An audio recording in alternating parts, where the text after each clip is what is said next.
That was a fake 3, 2, 1. Hey, Chris, you ready to go? Nothing will stand in our way. I will finish what you started. When I was just 2 and hardly a dude, a movie came out, gave us hope that was new. No stop on the beta, it made us demented. We get how it was if the tape had been running when I was just 8 and in the 3rd grade. ROTJ was what with the way. We heard we see Java, his palace and shit.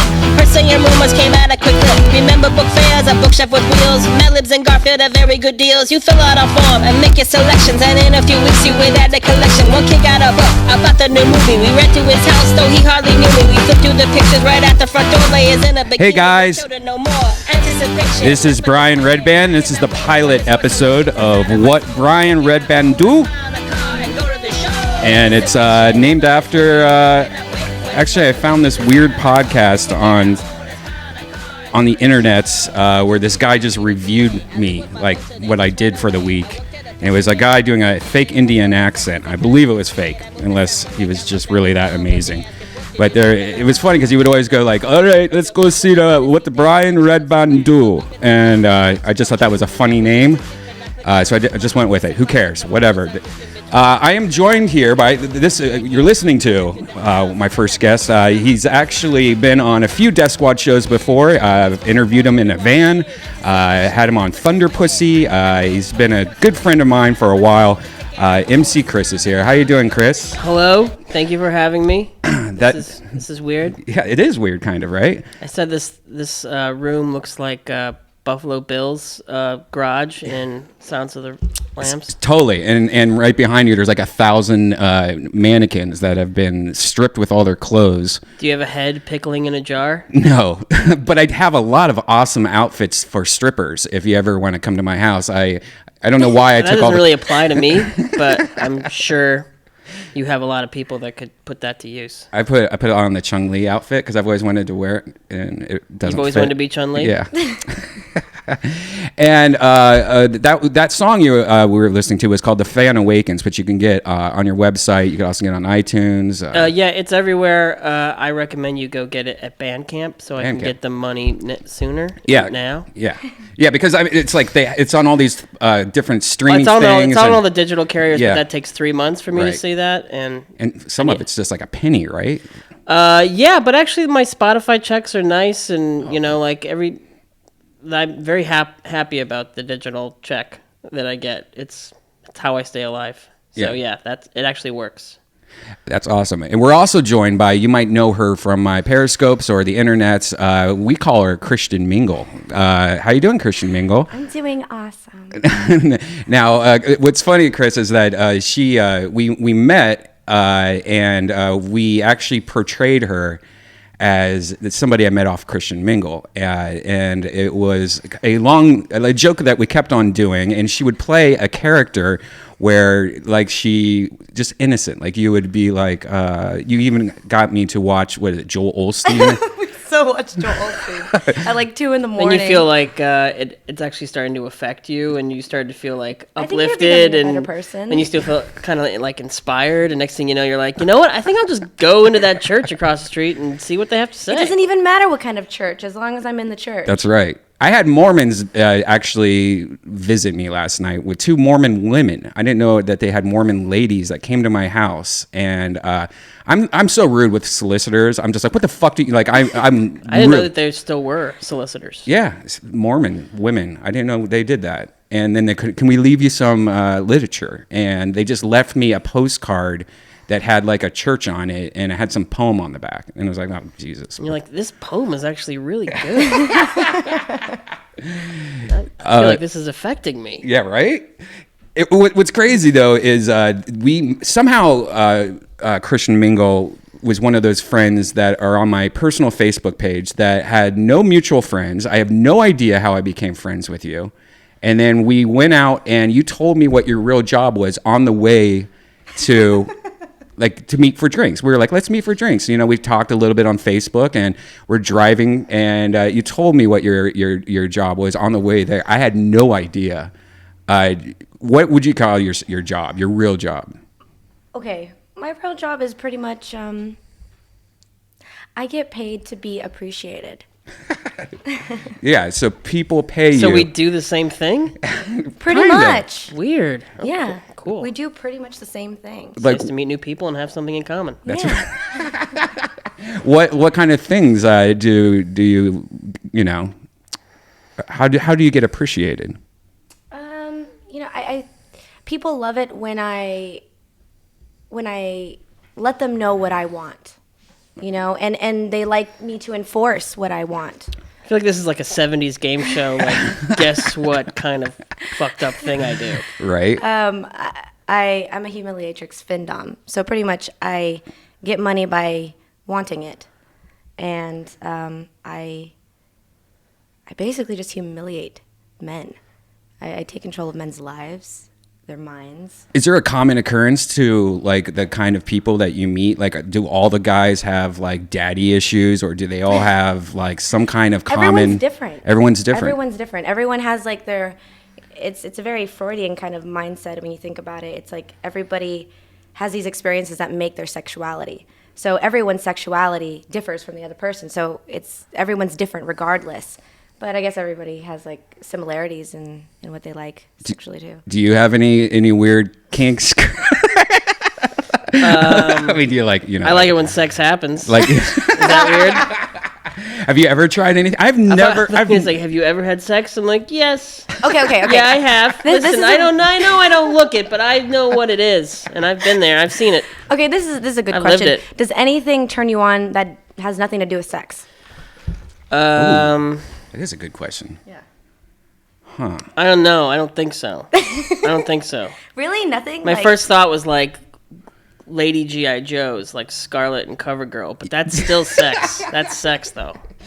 And I would have to agree with that. Like the Wendy's logo chick, Wendy Yeah, from the that's Wendy's. still- That's that's hot. still- He likes Still a the lady. pigtails. Yeah, I like the pigtails. But again, that's, but there isn't anything I can think of that I go, I like pooping myself. It's and like get I hard don't doing that. like when the ice comes out of the refrigerator. I don't like get a boner. Right.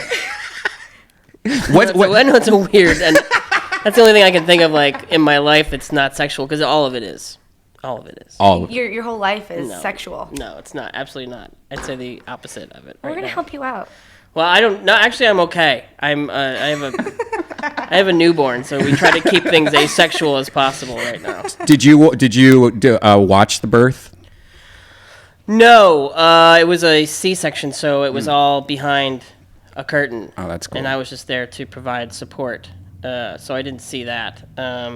I think that would ruin the vagina for you if you saw just like the ripping and all the blood and all the poo. I definitely said to her ahead of time, I don't want to see anything. I don't need to see anything. I don't need to cut the cord. I didn't need to cut the cord. I didn't need to like see what's inside of you. I don't need to know what's going on. I don't even want to see like a little bit of blood come out of her finger. So I definitely was like, I'll hang back over here. You guys just text me when the baby shows up. Yeah, that you just didn't want to see it because you might get horny from it. That's his secret king. Yeah, that's my thing is I like to see after Baby birth, and it's really hard to kind of drum that up. There's some videos on YouTube where you can actually watch women give birth into baths, and somehow that, because it's natural, you're allowed to have nudity. I want to on know it. if there's somebody who's jerking off to the zit popping videos. I want to know. I gotta want to be. meet that guy. Are you one of You those probably people? have met that guy. Oh no! You probably You know mean the that guy who bagged my groceries jerks off to zit popping videos? You never. I'm gonna look at him different. There was always that girl. It's always somebody's sister that always enjoyed the zit popping. Like my friend's sister would just tackle my friend and then pop his zits, and she loved it. Do you know people like that? Like, it seems like there is like a weird. It's fun. So you like it? Not just anybody's zits though. Like I don't Okay. go Gotta up be to It's people. got to be a celebrity. Yeah, Celebrity definitely. zits. They are not. I like fancy goo. I think it's disgusting. I've actually had I get those boils once in a while, like in my inner leg. I've always had them, and I think you know what I'm talking about. Like, I remember it was the most. Same face. We were like, It was one of those uncomfortable things I ever had to ask my mom. I remember being like 12 and being like, the first time I got ask one. your mom to pop them for you? No, it was just like this big purple head on my inner thigh, like right by my ball. And I had to show my mom, like, Mom, what the fuck is that? She goes, oh, that's natural. That's from like rubbing your leg or some blah, blah, blah. And so she's Humping like, your pillows. Moms have seen it all. Like, oh, that's from rubbing your leg. What? Right. How do you know? What life have you lived? do you get those? What are your secrets? Do you get those? Do you know what I'm talking about? Like, right? I get zits all over. Like, no, I'm talking boils. I'm talking like I don't know what boils are. a boil is like The ones you can't pop. you're not supposed to pop, and like my mom goes, don't pop that. And then, but it's so like you're on the toilet and you're looking down and it hurts and it's purple and it looks like it's a bubble and you just want to blow it, and then you just decide to just And what is push it? down on it, and yellow It's a- stuff it's and a white. boil? It's gross, dude. And what It's comes out? yellow stuff, white stuff, and What's blood. the scientific term? I don't know what the yellow stuff And you is. actually looked it up in a medical book, and it just says yellow stuff. Yellow You're like, stuff. wow, he was right. I thought he was dumb. He was smart. I thought he was dumb. I don't know what's inside of a boil. All I know is that it's such a lie that they tell you in high school that like acne is part of puberty. What they Right. don't say is that this is something that you're going to have to deal with forever. Yeah, it doesn't ever go away. Like It I got never- a zit it the other never- day for never no reason. goes away. Yeah. I mean, I get them every once in a while, but I don't like. Well, never mind you. You're living the good life. The rest of us have to fucking deal with the yellow stuff. Yeah, let's see what the yellow stuff is. It says boils, it's a reddened bump. It's tender, swollen skin around the bump. The bump may increase in size. It's pus-filled head of the bump, which may spontaneously drain, weep, or ooze. It says that it's there's a number of ways to reduce. Well, it doesn't even say what it is. Boils are not contagious, though. Well, that's good. I guess that's a thing. You've never seen a boil, so you don't even know what. I probably had them and didn't even know. Well, let me show you what a boil is. Oh, God, you don't have to. I think you You would don't ha- know. you don't have Because I to. heard that they hurt. Yeah, it looks something like this. I would guess. It's just like. How can you not pop that? That's I know. begging It's, for it. it's even got some pre-boil yellow. Oh, thanks for this. That looks Brian. like a canker sore. Right, and Those aren't boils. Those are warts. no, this That's a this- fucking wart. where this. All that, right? Yeah, that's not. Yeah, I don't think that is. But like This feels stuff. like Silent Hill. It looks like Silent Hill to me. How do we get on this shit? I don't even know how we got that. But yeah, zits still come and go out of nowhere. Like I'll get one Yeah. maybe once every. There's never a time where I don't have it. If I don't have it, that feels weird. And then I try to examine it. What did I do in my life that led to this point of like clear Peace. skin? Where's your and peace? current one? Current one? I don't think I have any right now. I think I'm good. You're good right now. So I don't know. Scary. And I think it has a lot to do with stress with me because my diet never changes. Yeah. I mean, sometimes. What is your diet? Like, It's shit right now. I moved to LA and I've just we have a baby. There's no time to cook, so it's like we have an In and Out across the street. Oh shit, you're fucked. Yeah. So, and it's you all also have- it's all bad stuff. But I mean, we try to like have nice stuff every once in a while, but cooking is so hard. 3 things happening at once on the same range is like I'm gonna set off a fire alarm. It's just it's so hard, and I have to do everything because she's incapacitated currently. You should just do like a vegetable bake. Of course I should. See, you have clear skin. You're saying you should have a vegetable bake. This makes sense. That's why you have a good life. I'm eating In and Out, and I've got fucking Frankenstein shit happening to me. Well, you also have the typical what they call daddy weight. Like every dad I know. How dare you? Well, Oh Make my Jacob Marley face.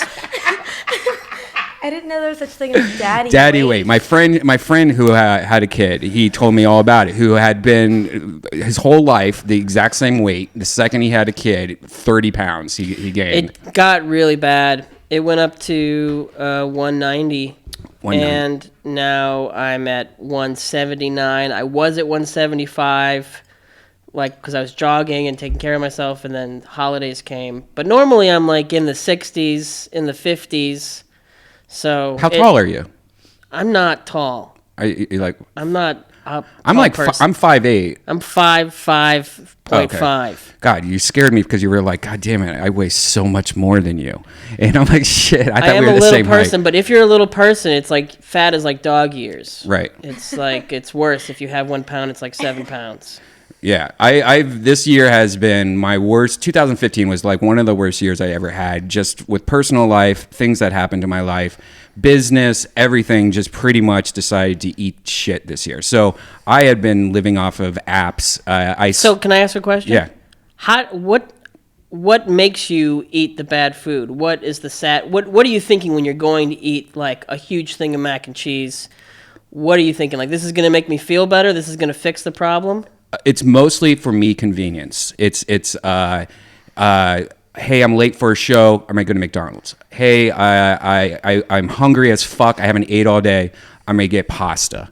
Just because I consider that like a big meal that I can like live So off it's no sad. You're not going into it sad. No, I'm not going into it sad. I don't. See, I'm going into it sad. You're going into one it of the sad. ingredients in everything I make is tears. Tears. I'm the heaviest I've been in a while this year, and so one of the things with this podcast, what I had talked to you guys about before, is that I'm going to try to lose 40 pounds in 3 months. On this podcast, I'm going to weigh in every single week, and figure it out. How are you going to do that? What's your plan? A lot of cocaine. A lot of cutting off parts of my body that I don't use, like your tail, kneecaps and tails. Your devil's tail. My devil's little Which would devil's be perfect tail. for you if you had one. No, I think I'm just yellow stuff. Like I don't even think this is fat. I just think I got like yellow? I Well, think you know, I'm fat sick. is really yellow on the inside. You need to get a wrestler to give you a bear hug, and you'll vomit up like 20 pounds. I just pop yellow stuff. Yeah. You don't have problems with your weight, do you? With my what? Wait, you're one of those people that could probably eat everything. I'm guessing that you can. We both need to lose the amount of weight that she is. Yeah, exactly. Yeah, I mean, I don't have a problem with my weight. Sometimes I should be working out to get a little bit more solid because I don't want to be like a skinny blob. Right. But I don't have a problem like losing weight. No. Yeah, I eat once a day, if anything. I'm eating sometimes 3 meals a day. So you do eat all day long. Yeah, normally, like before my wife, I would eat one salad or maybe some wings or something at like dinner time. Mm-hmm. Well, do you snack in between?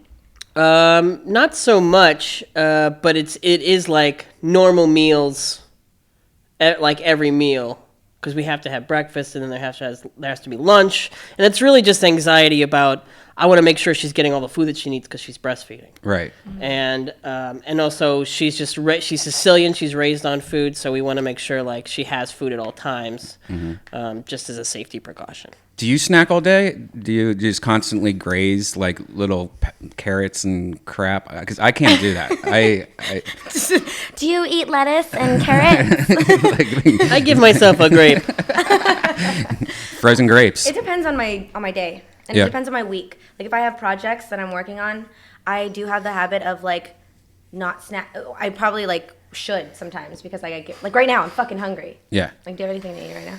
I was gonna ask you when I walked in. No, I don't. But we can do. Yeah. I like to snack, but I don't if I'm working on something. I do tend to like just work. Yeah, my diet has always been the worst part. Not because of how much I eat and how many calories I intake. It's just because I eat once and it's usually late at night. Well, what's up with that photograph of you that you use where you've got like a mustache, you're wearing a suit, you look thin? What was going on at that time in your life? That was... Is that a trick of photography? That's a photography trick. That's like me putting my hands back kind of like this. I mean, I could look like really skinny if I wanted to. You know?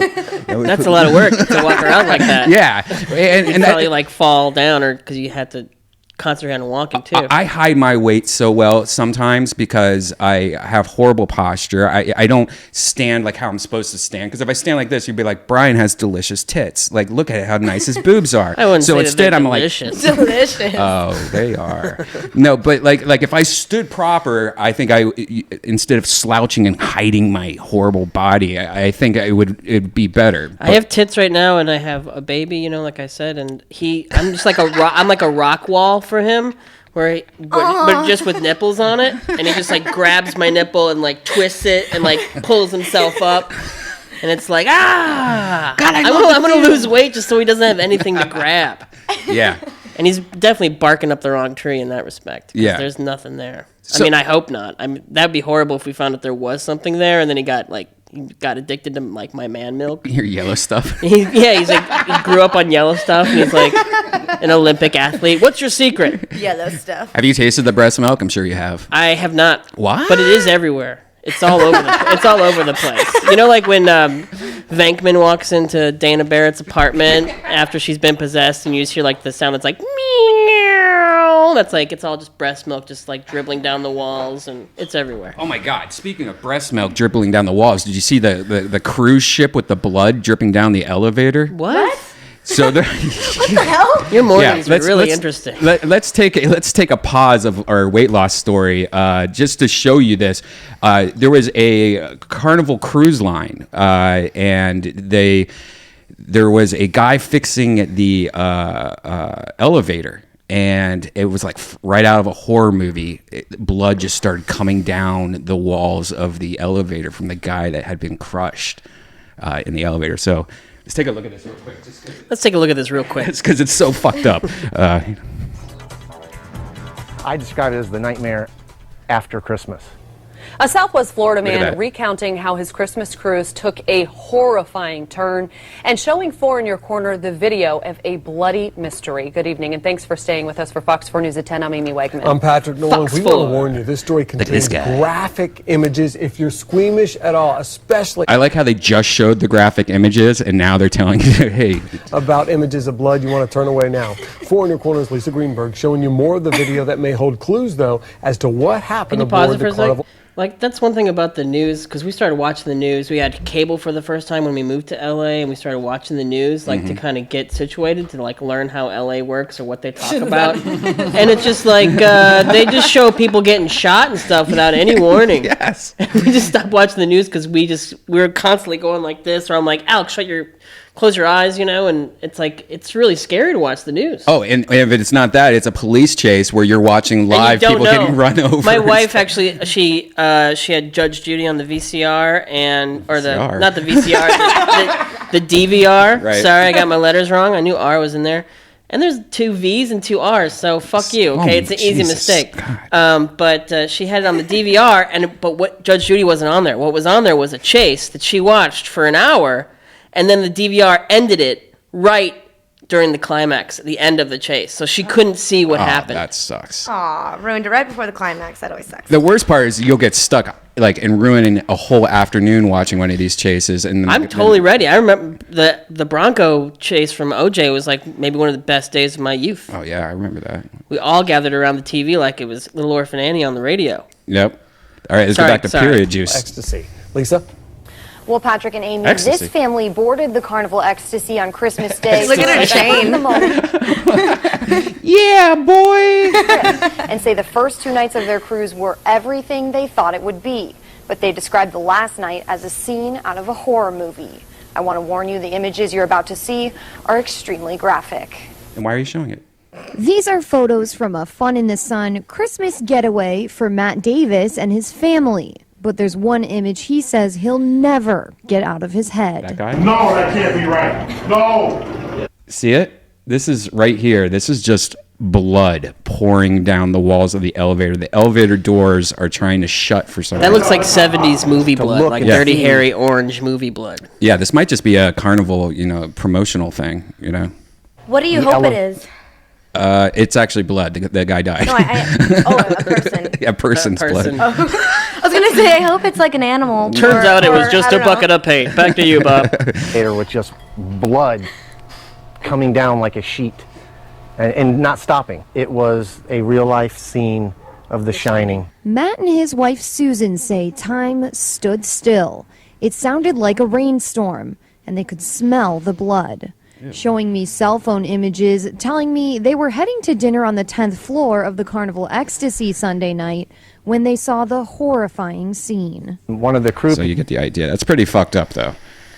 Well, I look at, when I see something like that, I think of the guy is having the best day of his life, that he gets the camera crew to come to his house. Right. And he's like so happy, and he gets to make that Shining comparison he's made in like 10 conversations. Yeah. And no one's thinking about the guy that died. I know. No sympathy for the guy that had to fucking die, and that was his life. And you're just like, I thought it smelled really bad, dude. How do you smell? What's blood smell like? I don't know. Like metal. Metal? I know that tastes like metal. It smells like what it tastes like.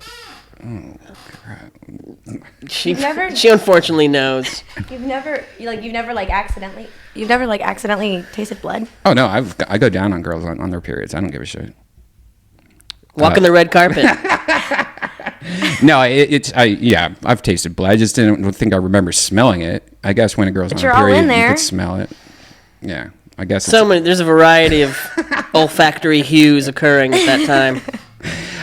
No, I mean, these cruise ships though are constantly people dying and like, I'll never go on one. I'll never go on one. Have you ever been on one? No, and I didn't know that people are constantly dying on them. Oh yeah, there's actually they have this, what is that saying, the ocean, the angel of death or something like that in the ocean, where there's been people that would, like, for some reason will walk out in the middle of the night on the ship and something like feels like they're calling their name, and they'll just jump off the ship for no reason. Like, it's almost like a You're just telling pirate stories now. No, it's a pirate story for sure. What is that?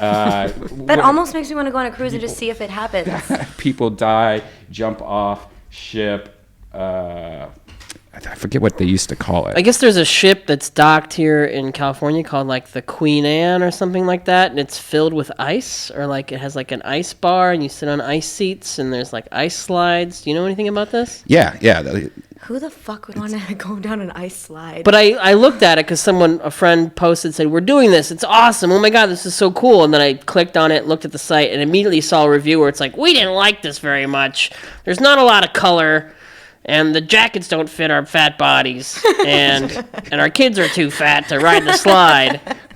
And I'm like, oh man, you can't like anything now without seeing a horrible review of it immediately. Yeah, and speaking of that, cruiseshipsdeaths.com, which is actually a website that tracks all the people that have died on cruise ships. Just look at 2015, cruise ships deaths in 2015. Look how many. Just 2 people died on the same day, December 30th. This goes down a lot. Look, we're not... It's really impressive that this exists, but what's more impressive to me is your ability to navigate the internet so fast. You're so fast at it. Yeah. I feel really slow. I have like levers and cranks. It's like the Titanic engine room. I would think that you're like super fast on the internet. No, I'm really bad at compute. I still feel like I have one foot in the analog universe from like the 90s, and like, so computers are weird to me. And so when I was an animator and we had to draw with like pens with no ink in them, I was like, this is weird. What's this? Right. I would much rather have been born. You're my age, so you know that, like, you know what I'm talking about. But everything is like so different, and I've never really fully crossed over. Or let go of the Dewey Decimal System. No, I haven't. I still like cursive. Oh, God. I fucking hate cursive, man. My mom wrote me a nice long cursive letter for Christmas on a Christmas card. I gave up halfway through trying to figure out what the fuck it was talking about. But you should know that stuff. Were you a good student? No, I was a horrible student. I passed. I slept every class. You had D's? Mostly C's and D's. Yeah. C's and D's. Art, all A pluses. Every art class, I took every art class, A plus, everything else, C's, D's. And this is exactly what I would do in every class. I would have my hat down, and I would just go like this, and have my pencil in my hand, and just like act like I'm like looking at things. And I would sleep every class. Every class I would sleep. Wow. That's amazing. Were you a good student? I was an average student. Right. I was B's and C's, but some A's. Fancy some A's. B's and C's aren't that bad. The C's I got in Spanish and math and science. Yeah, math was my class. Actually, I have like 2 or 3 math classes to take in order to get my degree. And I just was like, fuck this. I don't give a shit about a degree. Because I took this one math class like 3 times. I'm like, nope, my brain just does not work like that. I have an iPhone now. Why? I don't need this. Sometimes it's like the teacher, too. Yeah. If the teacher really sucks, nobody wants to listen to I didn't have Jaime Escalante. You know, remember that Stand and Deliver? Oh, yeah. What is that? What? That's an old movie about. It's an old movie back from in the black and white days. Back in the VCR days. VCR days. We had a Betamax actually. Oh, you're Do you fancy. hear in the song that you played at the beginning of the Yeah. show? I make a reference to Hardware Wars. Yes. Do you know what that yeah, is? Of course, we used to watch that in school. It used to be when we were good. We brought out the movie projector before VCRs. We'd wheel in the movie projector, and we had Hardware Wars, and we'd play it because it was somehow that was okay to watch because there was something educational about it. Maybe no. Have you ever tried to watch it as an adult? No. You can't. You can last like no time at all. Less than 10 seconds probably. Do you even know what we're talking about, Leanne? Mm-mm. Hardware Wars was like this spoof on Star Wars. Whoops, hold on. I'm just watching some shit videos while you guys were talking. No, no, but it was a. He's cracking a joke, but he's also telling the truth. No, I'm not. But this is Hardware Wars right here, and we would watch this in class, and this was our treat, and we used to love this movie. I don't even know. I don't remember it.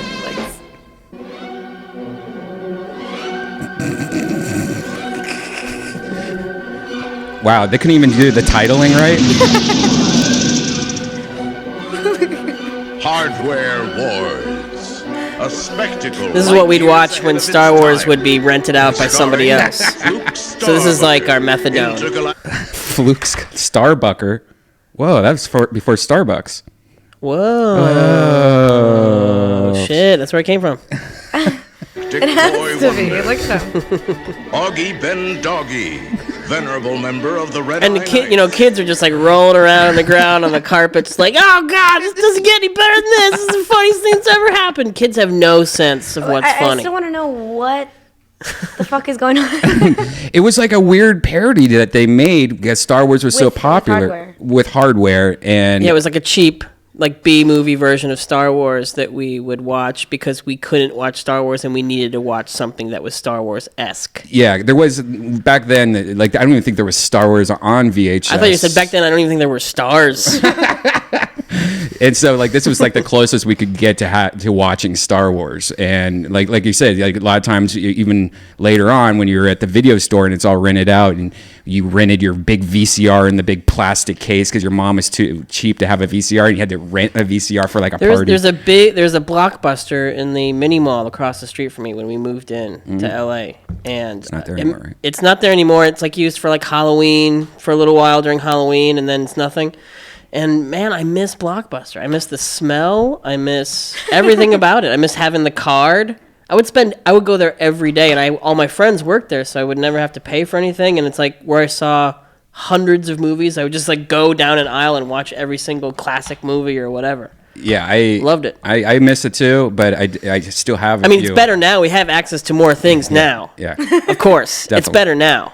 Like, but you can't smell anything. No. But what was that? They should have that Blockbuster smell like a candle, a Yankee Candle. Just have it say Blockbuster on it. I'd buy that shit. And it's just plastic cases. It's like a combination of like red vines and sadness. Yeah. Princess Android. You get it? Android. Her name. It's a lady name. And she's got fucking croissants on her. Salad, ace mercenary pilot, and intergalactic wise Now, guy. did this come out in the movie theaters, or was this on TV, or was this straight to video? I think it must have been straight to video. It had to have been. I don't know. Wiki. Darth Nader, villain. C. Incredible celestial battles, ablaze with death-dealing weaponry.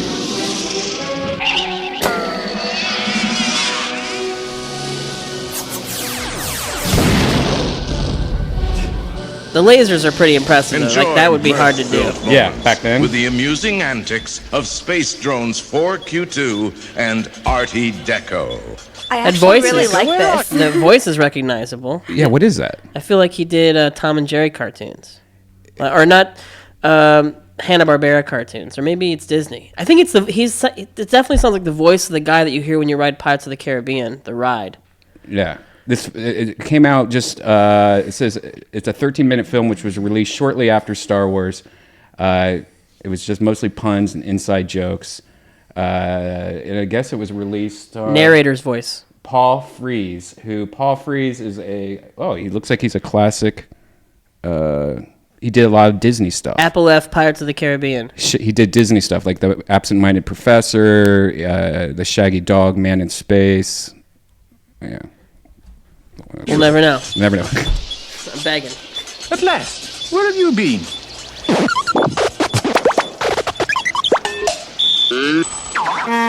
Secret mission? What plan? That's just the What Tin are you Man. talking about? This is madness. I would love to have, if I could go back in time, everyone talks about what they would do. If I could go back in time, I would like to see the writer's room on Hardware Wars. I'm still amazed at back then there wasn't like a YouTube, that where did this come out at? The special effects I remember were actually somewhat decent. It had a Muppet. Yeah, it did have a Jeepers, Muppet. what is it, Augie Ben Doggy? Did you feel a great disturbance in the force? As if millions of voices cried out in terror and were suddenly That looks like the silenced? Revenge of the Nerds Carradine. Yeah, and if you look at it, it's actually everyone's lip. It's like lip. It's all ADR. Yeah. It's like dubbed. Well, it is a trailer. Oh no, this is the full movie. I got a bad feeling about this. That'd be a great movie where you have this trailer narrator the whole time. The whole time. Cutting in. That's actually really cool. You like that? I'm gonna YouTube it later. It's called Hardware Wars. The whole thing's on I'm gonna hold you YouTube. to that. I trust me, I will. Yeah, it's not bad. As back in the day, it was amazing. Go back to the weight loss thing. After we got to Cruise of I'm Death. a bad and Hardware podcast Wars. guest. What we didn't even remember, and then I was supposed to remind somebody of something, and I forgot. But see, people find us so interesting. Tangents are really what they came for. Yeah. So what I might do is the weight loss thing is I might just do what I did last time. I take Weight Watchers. I actually used to go to Weight Watchers. I used to go every week. Did it work? Yeah, because it made you weigh in. Kind of like how I might do on this show. They slap your hand if you do bad? No, they give you little presents though when you win, like little ribbons, and I got like a little keychain. Cool. Yeah. So you end up looking like a pony? Yeah, exactly. And what's funny is all the other people in that, it was like an AA meeting where you had like 30 people and they all watch you, like they call you up and like, Brian lost 6 pounds this week, and everyone claps. But my problem was that I was losing because I was doing revenge weight loss at the time. So I lost like 65 pounds in like 4 months. After a breakup, you mean? After a breakup of my fiance of 10 years. So I was That's the best though. Yeah. Oh, when you pushed don't me do it, hard. when you don't put any. I lost a lot of weight after a breakup and didn't even know it happened. I just didn't eat for like 2 days and lost 30 pounds or something crazy, and I was like, that was great. Yeah, yeah. But it sucks because everyone started turning on me because I was losing so much weight, and they were like All your fat friends. all the old ladies were All like, the guys were like, come back into the alley and eat this pizza with us. Teenage Mutant Ninja Turtles were your friends. Leonardo. But they started turning on me at the Weight Watchers place because I was winning an award every week, and like everyone was just getting jealous. But what I did is you have like this like math where like if you look at something, it has like the fiber, it has the fat, it has the calories. You put it in, it gives you a number. You're allowed to have that many numbers a day. So like I had like 30 points I was allowed to use a day. A piece of bread, as an example, is like 1 point. So you kind of have to do a math thing. What I did is I just cut that number in half and I used 15 points. So I would like have just like big burritos of just lettuce, and I'd just fill up on lettuce and then work out. But it just dropped off like crazy. So that's what I'm ready to do. So I'm just going to do the same thing, just mostly chicken salad, dipping my fork into ranch dressing and shit like that. That sounds horrible. It is horrible. What are your shits like? Oh, they're powerfully solid. They're salad. How powerfully solid? Salad shits are the best shits, right? What's your favorite kind of poop, Leanne? Do you like it a little soft, a little wet, little? Of my poop, right? Yeah. Not people that pay you to. Did I do good? Sorry. I only like my I don't poop. want to disrespect your customers. I don't do anything poop related. You don't? I'm very conservative, actually. It's in caps at the bottom of the ad. But do you do like testicle play or like crushing like with like high heels or anything like that, or? I kick with shoes on. Kick with shoes on? Yeah. I kick with shoes on. I whip. What have I done? I don't get the kicking in the ball thing. Like, Do certain people have different kind of ball sensors on their balls than I have? Like you could brush against me with a blade of grass and I'm on the ground. I need to see someone else get hurt and I feel pain in my balls. If my baby falls on his butt, I'll be like, oh. But he's okay and I'm okay. It's just like a psychosomatic mental thing that happens. Well, it is a psychological thing. It's not like it feels good in the moment. It's very rare that somebody is like turned on while they're getting kicked. It's painful, but I think it's the thought of it after. Like, yeah, it's just like little communication between your brain and the rest of your body, and like that little Pony Express of electricity is probably what's exciting. Yeah. Do you have you ever done it and like caused somebody like they ripped a sack or something, like, or well, yeah, when like one fall go into the other side. When I use spike side. shoes, people bleed. Oh my god! do you have like a long like insurance paper that you have to sign? Like I do model releases. Yeah. Oh, you do? All right, cool. Yeah, because they're models. They are models? They're the models. Oh wow, that's interesting. They get to be models for a day. Do you have? Do they curb their diet? Sometimes it depends on Smoke what kind of routine cigarettes? I put them on. Wow. It's more about like a deep servitude and them giving up things. They're giving me they're sacrificing stuff. It's not necessarily I'm giving anything to anybody. It's like if I want to see you do that, you do that.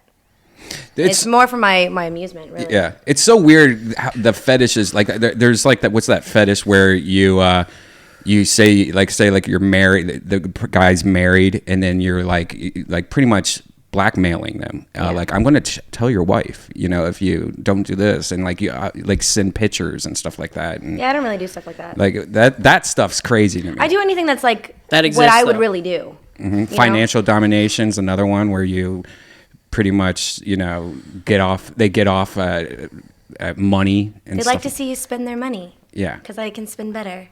That would be what would be like torture for me if someone's like, I'm gonna tell you what happens in Force Awakens. I'm like, no, don't! I'm getting so hard. Don't do it! I'm jerking off.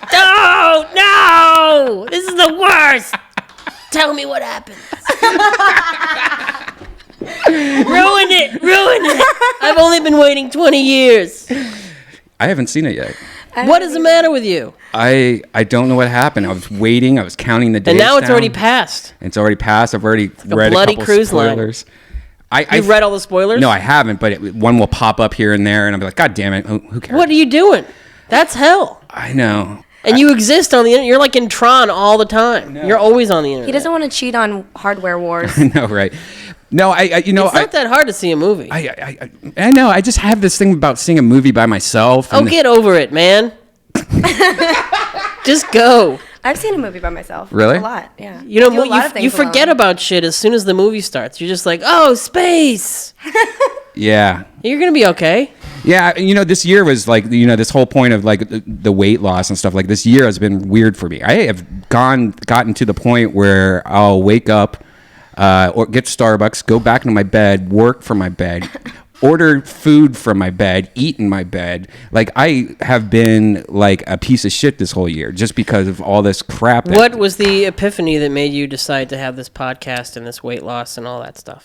Because it was just getting to the point where I've now, kind of snapping out. Did you see a number on the scale that made you feel? No, I actually have not weighed myself in maybe 3 years. I brought a scale here. You're going to find out that you weigh less than you think you do. No, I don't think so. I think I know my... Every time I take a break from the scale and I get back on it, I'm like, oh, fuck me. I thought it was so much worse than it was. Right. I think it's probably pretty bad right now. I usually like hover around 190 would be my normal weight, 180. Then that's a little chubby. Like I'm supposed to be what they say with my height and everything like that. I'm supposed to be like 145 is what you're supposed to be weight. But when I lost all the weight, I got down to 145 and I looked like I had AIDS. Like I was like, this is not what I want. Yeah, my mom said to me, you're too thin, which she's never said in my whole life. After one tour where I'd reached my doctor, what do you say? How would you say it? Like they recommended that I be this weight. Yeah. And I got to that weight and she's like, no. Yeah. Don't do that. Yeah, my favorite weight would be like 170, 175 would be what I would say I look the best in. I usually hover around 190. I have to lose 15 pounds to look good right now. And it's so annoying because that's not a lot of weight compared to what people that have real problems lose. Right. No, you could do 15 pounds in a week. Yeah. Isn't it like the last like 10 to 5 are the hardest anyway? So if that's That makes me feel better. That's what I've heard. Yeah. Thank you. I don't feel so bad now. All right, I'm gonna weigh myself right now. Just see. I'm guessing I'm about 220-ish, and so I'm gonna say you are 212. 212? What's yours? What's your guess? I don't even know. Like, You have to- I don't you have- even. You have to guess, I don't or even you think don't on have to this do turn. anything because it's a free country. there you go. And you're wearing a lot of clothes too. I am wearing shoes and clothes. I am. Whoops. 228. 228. 228. And you thought you were gonna be 220? 220 something. Yeah. How does this feel? Pretty depressing. Pretty depressing. Do you So have, are like, you going to a go routine eat that some you're gonna food do? now, or are you going to diet now? No, I'm ready to just. I'm going to diet. And Today? You really yeah, are? Starting today. It's just podcast, Brian. I have 3 months to do this, and I already started this morning. 40 pounds in 3 months. 40 pounds in 3 months. How is what I'm much? gonna try. How much a month? I'm gonna try to do 15. Can't do math. Try to do 15. 15 a month. 15 a month. Any exercise? You're just going to be drinking ranch dressing. No, I'm ready. That's the biggest thing. Exercise. I never exercise, and so that's going to be the biggest key. Well, I is read exercising. these diets that the celebrities go on. You ever read Right. about these things? Those Jimmy, what's his face? Not Fallon. Kimmel. Kimmel. He has 2 days a week where he only has 500 calories, which is like a piece of bread and a slap in the face. Right. I could do that, but that's not my. It's really hard to fast. Have you ever fasted before? I did the lemon fast diet where you don't eat for 4 or 5 days. I mean, do something healthy though. Hey, have you ever heard about doms putting their slaves on an eating routine to lose weight? No. I've What? done that. What? So I'm gonna be your slave? Yeah. You're gonna slave me out? Yeah, but don't worry. Like, you can trust me. Or I get yellow shit coming out of my balls from your spiked heels. How does that work? How does that work? You'll lose the weight though, Brian.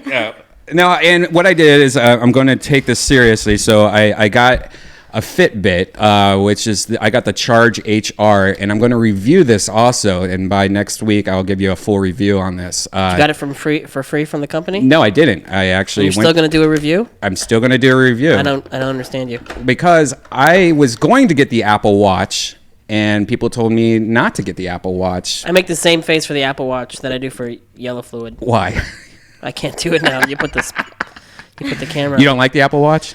No, I'm just kidding. But it does seem like kind of goofy. It does. It's like Google glasses. It's kind of like I so want some Google glasses. I want Google. I want them just so my child doesn't know I'm aiming a camera at him, and I can catch more like.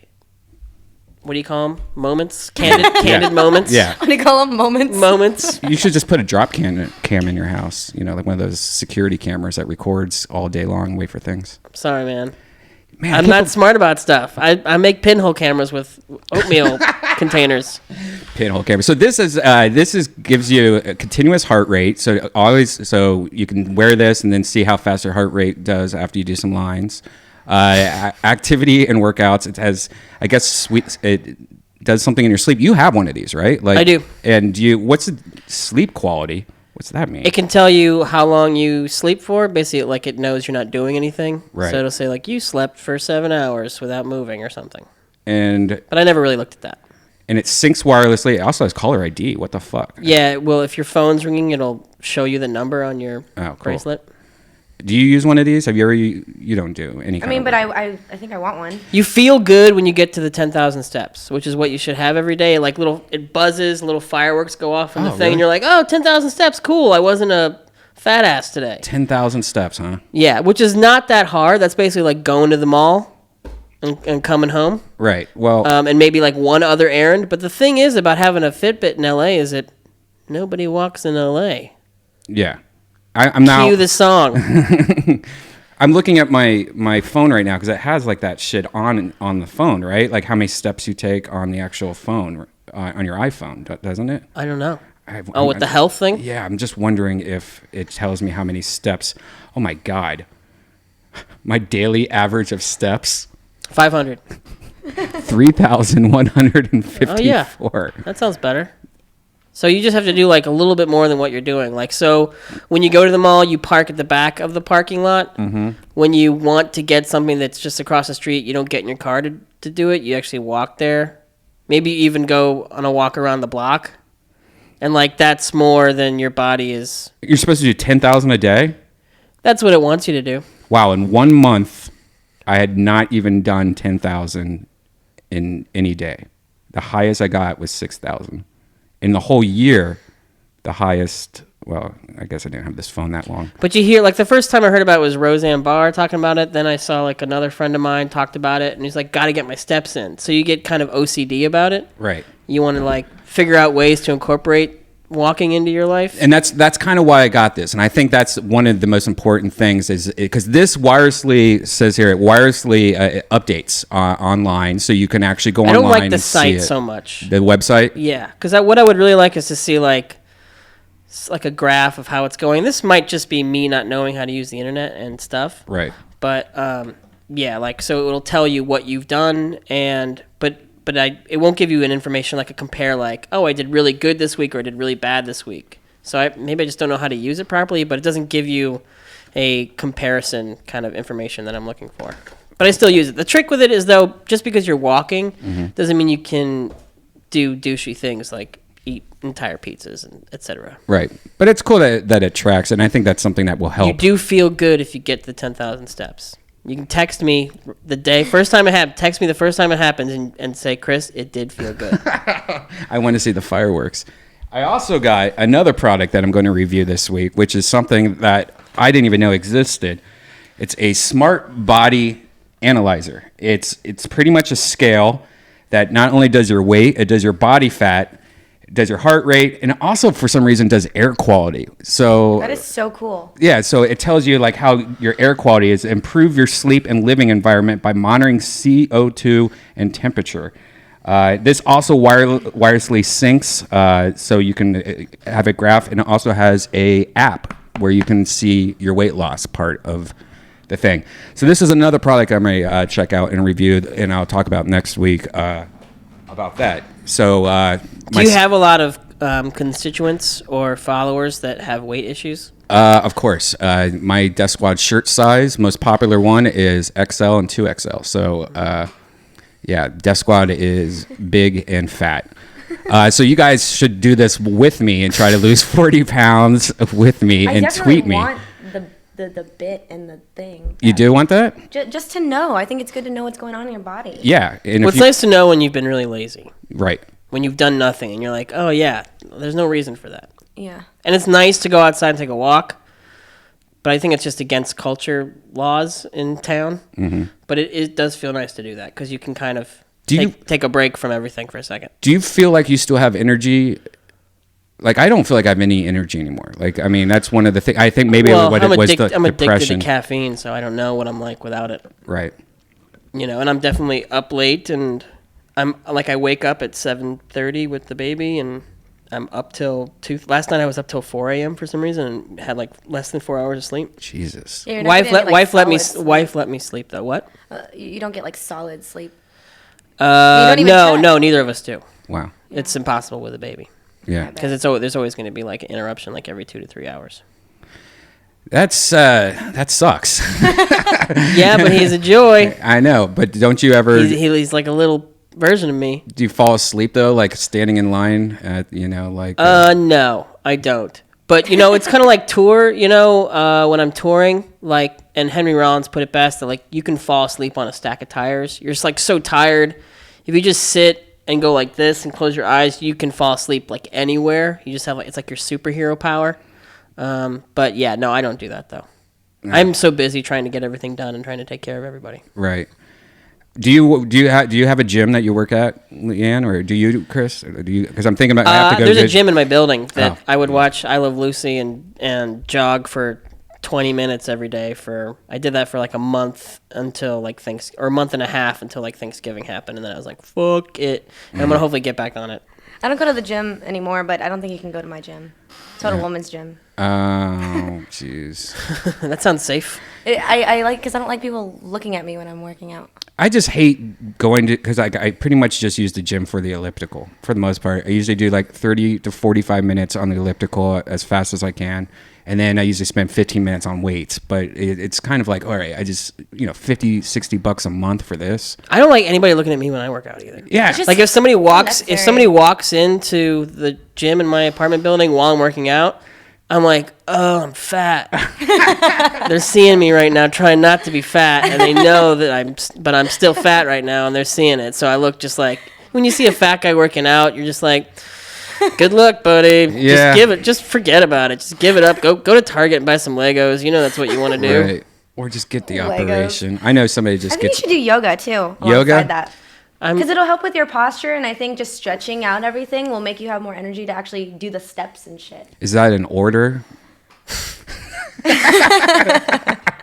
Are you gonna make the yellow come? No. Do you do anything with like electricity to any of your people, like those electric claws or like shock collars or anything like that? I have for like videos. Right.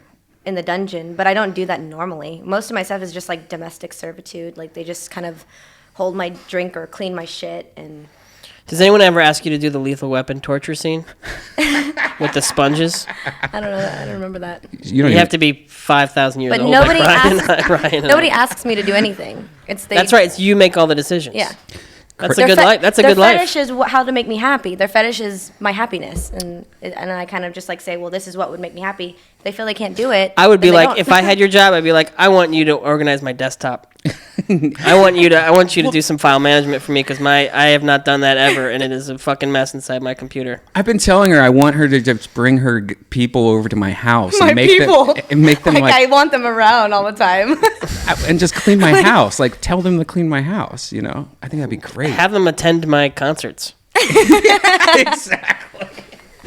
We might be on to something here. And when I say like put your hands in the air, you'd be like on the side of the stage, and you just Put like your fucking hands in the air yeah, now. and everybody would put their hands in the air, and it'd be great. It would be great. We should look into like maybe no texting allowed. No texting.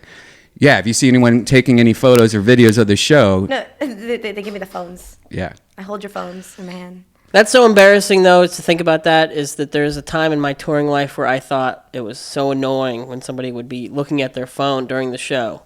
Right. And now I'm so desensitized on it. Right. But because I've been doing this for 10 years, there was a time where there were no phones, and then phones started. And you're like, oh, that's so rude. Yeah. And now I'm just like, I can't believe I ever said that was rude to somebody, and I looked so naive of what the future was going to be like. Well, yeah, but you're like technology scares you guy, kind of. Well, I don't know if it scares me. I definitely think it's like awesome. I'm definitely like looking at my phone all the time being like, this is cool. Right. I actually think like this is cool when I hold my phone. Does anyone do that? I do that. I'm always thinking about the Jetsons. Yeah. Well, do you want to weigh yourself in too? Sure. What do you think you're weighing right now? 179, but with jeans and a hoodie and a hat and shirt, 183. 184. How much do you guys' clothes weigh? Well, probably a few pounds, huh? All right, let me get this. You gotta put in. I got batteries. This is my old scale. He had cheating batteries. No. You just gotta wait for this to flash for a second. All right. Here we go. You're ready. Okay.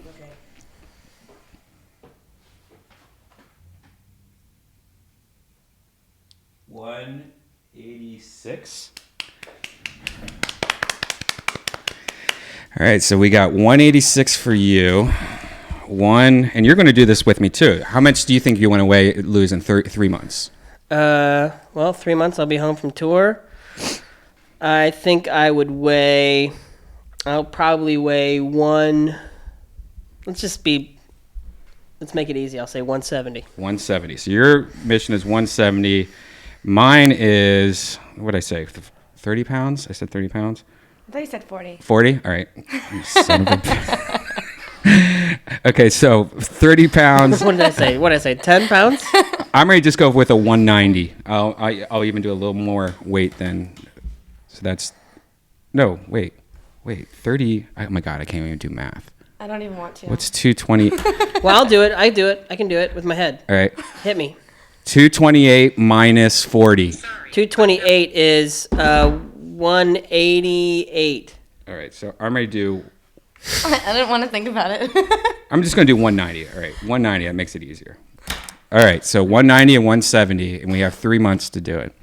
And what are you going to do, Lan? You're going to gain weight? How much weight do you want to gain? 10 pounds. 10 pounds? Like five a boob. All right. I know somebody that just keeps on getting fat taken out of them, and they're like 35. I would keep it. You would keep it in like jars, Yeah. the yellow stuff? Yeah. Why? What would you do with that? Just so I can be like, yeah, fuck you. What's weird is that anytime you lose a pound, it's like a pound of flour. I saw someone get liposuction once in my life that was like, she was like a secretary or an assistant at this company I worked at. And she got it, but then she was like limping around, and she was like, it looked like she got beat up. She had bruises everywhere, and I'm like, she didn't really look that different. I was like, what a horrible experience that is. Yeah. But then Kardashians do it, and you can't tell that it happened because they're like magicians. Right. The Kardashians. Well, they just put it in their butts. Yeah, do they have it fat taken transfer. out and put back in their butt? I think they do that, right? Yeah. It's like good for the environment and stuff. Oh yeah, recycle, Recycle that butt. recycle, reuse. But it sucks you can't give it to another person. You can't give your Like fat a Christmas to somebody gift? else. Yeah. It's I love you, baby. Here's a heart-shaped box filled with my back fat. it sucks that you can't just like have a laser and just be like, all right, I may burn off a layer of fat. Oh, that's in the future. Yeah, that's in the future, right? We don't have to worry about it. We have the hair removal down, but I think in maybe 5 more years. Maybe you do. I don't. That's What the next bugs 3 me months. about dieting is that it's not so much about the exercise, it's about eating. Yeah. So if you just change what you eat and you control yourself when you eat, or you don't eat as much as you think you should, then your body like adapts to being hungry and you lose weight, and you didn't have to do like anything. And it's just really about what you're putting inside yourself. So it's just like, that's what sucks, because everything tastes so good, and fast food places are like, we fucking made a pretzel shake, and you're like, oh fuck, Pretzel man. And there's no fast food that is like, oh, I just need a quick something that's healthy thing. It's all like they have that, Yes, but it's they like do. finding You're not finding it looking. is like not as easy as finding an In-N-Out or Right. whatever. You know, That's what I'm saying. Go to farmer's market and then do a vegetable bake. And then if you really need meat, just have a piece of meat on the side. I dated a vegan, so we would just like eat vegetables a lot. Why'd you break up? You're just sick of his mouth tasting like cum? is that what vegetables do? Yeah, well, I what mean, if vegetables you're a taste vegan, like. then half the diet's cum, right? No, I mean, I could never be a vegan. Do you want to do a shot? Yeah. All right, let's I do a also shot. wanna weigh myself. You want to weigh yourself? I mean, if I'm going to do it, you know. Okay, so we have you. You have to put on my hoodie and wear my shoes. Well, I have this dress on, and I have my hair. Okay, yeah, the hair will do it. Yeah. Okay, so you're going to try to gain 10 pounds. Yeah. All right, I'm guessing you weigh 118. 118? Yeah. Really? What do you think? I would say 100 to 105. Maybe 115. Really? I don't know how much you weigh, though. I don't know. She's how much- insulted by you. I don't know. I weigh like around 100. Oh my God, you do. Damn, you. 104. That was actually more than I thought. I don't have any idea how much ladies weigh. That's what my wife I don't weighs. know how much guys weigh. That's why when you were asking, I was like, I don't fucking know. All right, so you weigh 104, and we need to get you up to 114. All right, there we go. So we don't have to be on the podcast for 3 months? No, you don't. Thank God. Fuck. You know, if you want to, you could skip. I mean, I'll be gone. You need to weigh yourself on the road, though, and you need to give us. You need to like text me once in a while. This is live, isn't it? Yeah. Oh shit, I didn't know that. Why? Because I wasn't going to tell anyone that I'm going on tour till next week. Oh. It's okay. It's all right. I just want people to go. I'll make That's my right. slaves go for you. Please. I'm not above it. Fucking build a pyramid. All right, so this is something that I'm not going to be. Alcohol is one of my biggest. Doing problems. Fireball? I'm doing one of my last shots of Fireball that I'm ready to do. You want to do a shot? No. No. No, I'm off it. This is alcohol. Changing my alcohol regime or diet is going to be like a big thing because alcohol is horrible. But you drink beer though, right? No, I drink. If you drink hard liquor, that's not so bad. 'Cause Yeah. you can have like Diet Coke and a Jack Daniels. You mix it. So I think you should stop mixing it. Well, it's also alcohol still has sugars in it, tons of sugars. Like I think one glass of wine is what Weight Watchers would consider 2 points, which is the lowest amount of alcohol. But why do you do so many drugs? like alcohol? Why do you do so many things? Do you need to do all this? Yes. Haven't you done enough? No. Depression, man. Why don't you go to therapy? Oh, I was like 2 of them. All right, cheers. Why don't you get professional help? Cheers to no more drinking. For depression? Yeah. I see a therapist. Do you? Yes. I've gone to stuff like that. Have you?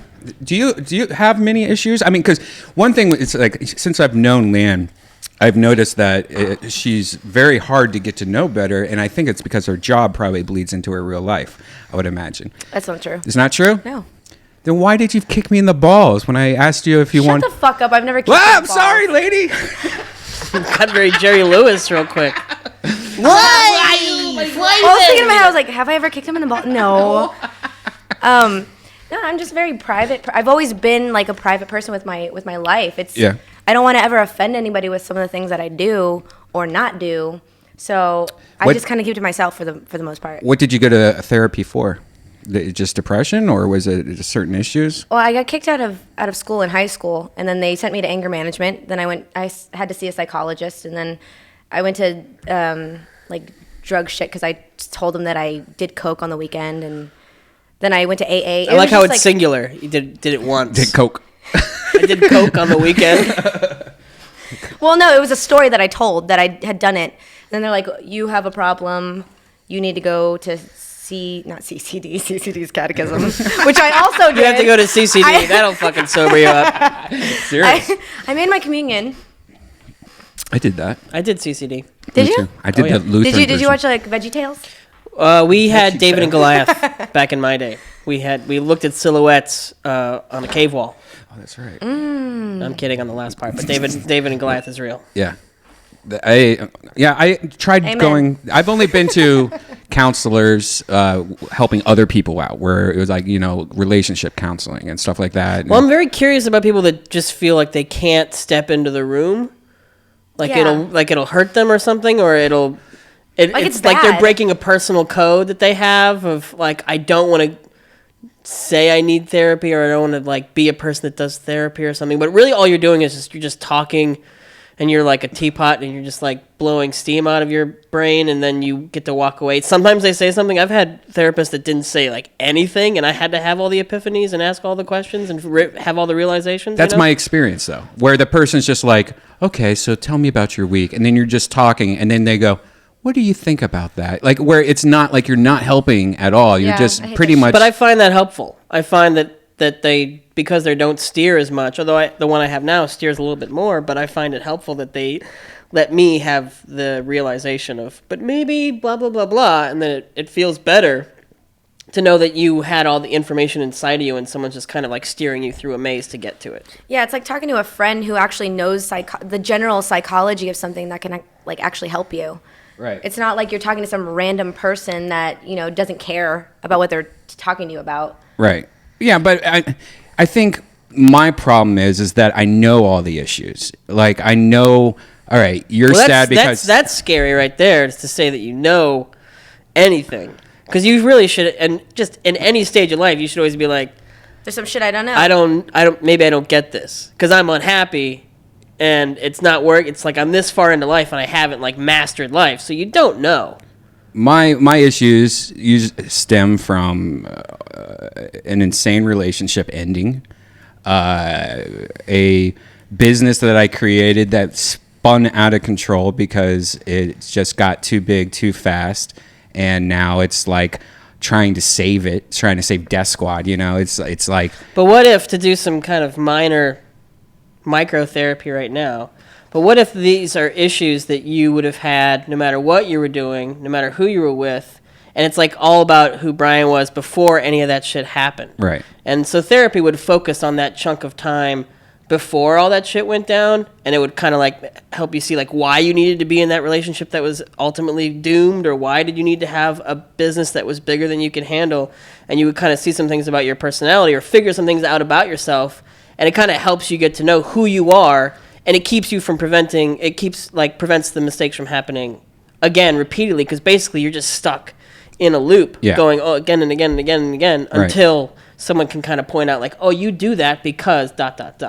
And so that you figuring out who you are and what your personality is, it helps you understand why those situations happen to begin with, and why you're going to look for them again, because it's going to happen again unless you examine what it is about you that's making that happen. Yeah, and that's cool, and that's actually a little bit of a relief, because you feel like you don't feel so helpless, and you don't feel like a robot that's being kind of controlled. Does that make sense? Yeah. No, that makes total sense. I think also, no matter what, you should always know how to break things down and then what to focus on at that moment for the next step. Because even though you know everything that's going on, it's like, okay, well, which one do you start with first? And to pick one kind of takes some experience or time, or just regular, analysis. I also think a part of this is going to be me going to the doctor and getting my testosterone. I don't even know how to testosterone. I don't even know how to say it. You're gonna get it checked, or you're going to get it. Yeah, because there is something, and I don't know if it's 100% depression or not. There's something I've always had my whole entire life that has gotten dramatically worse in the last year, and it's my energy levels. And I don't know if it's from hanging out at comedy clubs and drinking every night, smoking weed every night. I'm sure that has something to do with it. That is what it is. Well, the thing is that I don't know. I thought you knew everything. I thought I smoked weed every day from 19 years old to 38 or something, like 19 years every day, all day long. Right. I thought I would die if I stopped. And my therapist said, you went to London, right? And I was like, yeah. And he's like, and you saw people drinking in the streets, and you said it was really annoying, right? And I was like, yeah. And he's like, but you didn't drink, right? I'm like, yeah. And it's like, so you survived that experience of being in a place that is known for drinking, like Ireland or Dublin or whatever, and you survived that experience. And I was like, yeah, I did. And by him asking that question, it made me feel like, okay, I think I'm going to take a break from weed, because I just want to see what it's like.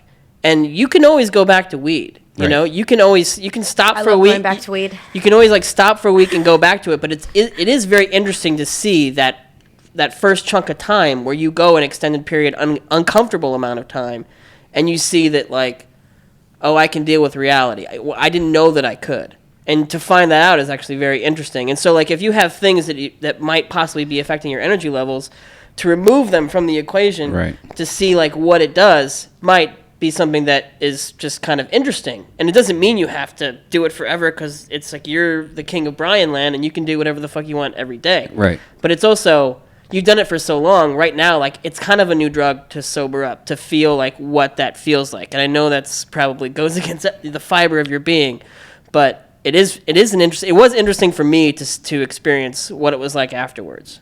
It got boring, and I definitely started missing pot again, wanted to do it again. And I mean, you were very public about when you quit weed the first time. And I remember hanging out with you maybe a couple months prior to that, and you were definitely the weed guy.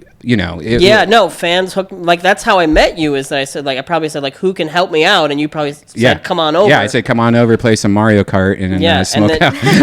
and you smoked me out, and people did that. In the farthest reach, in the most isolated places in America, I could find weed. I could have it arrive at my hotel within an hour anywhere in the United States of America. Yeah. It's crazy. Yeah. I had the hookup everywhere I went. And it was a lot of fun, but it was also made me completely imbalanced and way more emotional and but I don't mean just sad, but also way too happy, way too angry, way too this, and very kind of not even keeled. And so it was a lot of fun, but it was also, after a while, I started to ask myself, what am I avoiding? And let's see what I'm avoiding and see if maybe it's not as scary as it used to be when I started smoking weed. Because when I first started, it was because I moved to New York from a little town in Illinois, and I was like, this place is too big, I'm scared. Right. I need weed. But then I had mastered New York, I knew how to do it, and things that were scary weren't as scary, and it had just become a habit. That wasn't even getting me that high anymore because I did it so much. Right. So it's just interesting to see what life is like without drinking or without weed, especially like with your comedy. And you told me that like comedy is easier for you if you're loosened up a little bit, and I completely understand that. Yeah. But also you might discover you're a better comedian. Well, and you don't know that. Yeah, I mean, absolutely. I think I've never been subscribed to the thought of smoke weed before you get on stage, where a lot of my friends are completely opposite. They're like, no, you have to smoke weed when you go, blah, blah, blah. But you kind of, like a scientist, you'll do a set without weed, you do a set without a drink, you do a set with one drink, you'll do a set with 50 drinks. You find what's good. My ideal situation is one drink already in me, second drink walking on stage with a shot. Do the shot when I get on stage, drink the second drink while I'm on stage. So it's like 2.5 drinks. You're controlled. You have the control of like your drunkenness. Yeah, because that's just enough to kind of take the edge off of and kind of loosen up, but not slurring your words or forgetting stuff. Which was I found if you go over 2.5 drinks, 3 drinks, I start slurring my words and start, But you also sometimes find new jokes that way, because you're just kind of, But it's a fine balance. My problem though is you hang out at comedy clubs, or I hang out at comedy clubs. I don't like going to regular bars. I go to comedy clubs to book shows, to talk to other comedians, to do a bunch of stuff. But when you're hanging out at a comedy club, everyone's drinking, so it's like So you find yourself just drinking more than normal when you go there. Now, I could just stay home, and when I stay home, I never have a single drink when I'm by myself at home. I never smoke weed, usually maybe a joint a day if max, if I'm by myself or something like that. But if I'm with other people, it's more. So I know it's not like me waking up like I'm an alcoholic, like I need a drink. I've never been that person. People can drink in front of me during the day, and I almost want to puke just looking at it because it seems gross. I almost think that maybe it has to do with a routine that you have, like right. So if you were to just change it up and like in the middle of your week, even like pre-schedule something random that you're going to do that has nothing to do with anything that you usually do, will kind of break up you even thinking maybe I should do this. Right. I don't think it's right to say, I should stop smoking or I should stop drinking. I think there's a time for everything, especially weed. Like I have a moment in my year where I smoke a lot of weed, and then I have the rest of the year where I don't smoke any weed. I think there's a time for input, and then there's a time for output. And when I smoke weed, I'm kind of analyzing, I'm taking in things that I'm going through. And then there's a time where I'm like done with smoking weed, and now it's time to like be productive, produce, and start making shit happen, like work on projects. So I don't like saying I should not do this. It's like right now is not the time, and you are the person to organize your year, your life. And I think that works a lot better than just saying like I should stop that. And even if you have to go down to not a year, but like your week, saying this week I'm going to just do it right here, and then later on I'm gonna not. You know? I'm a proponent for you seeing what it's like. You can definitely go back to it. If you started on Monday, you go back to it on Friday. I'm definitely not saying go be a totaler. I don't know what totalitarian. Not totalitarian, but they used to say it's a word about being sober, but I can't think of what it is. But definitely, just like it's just something.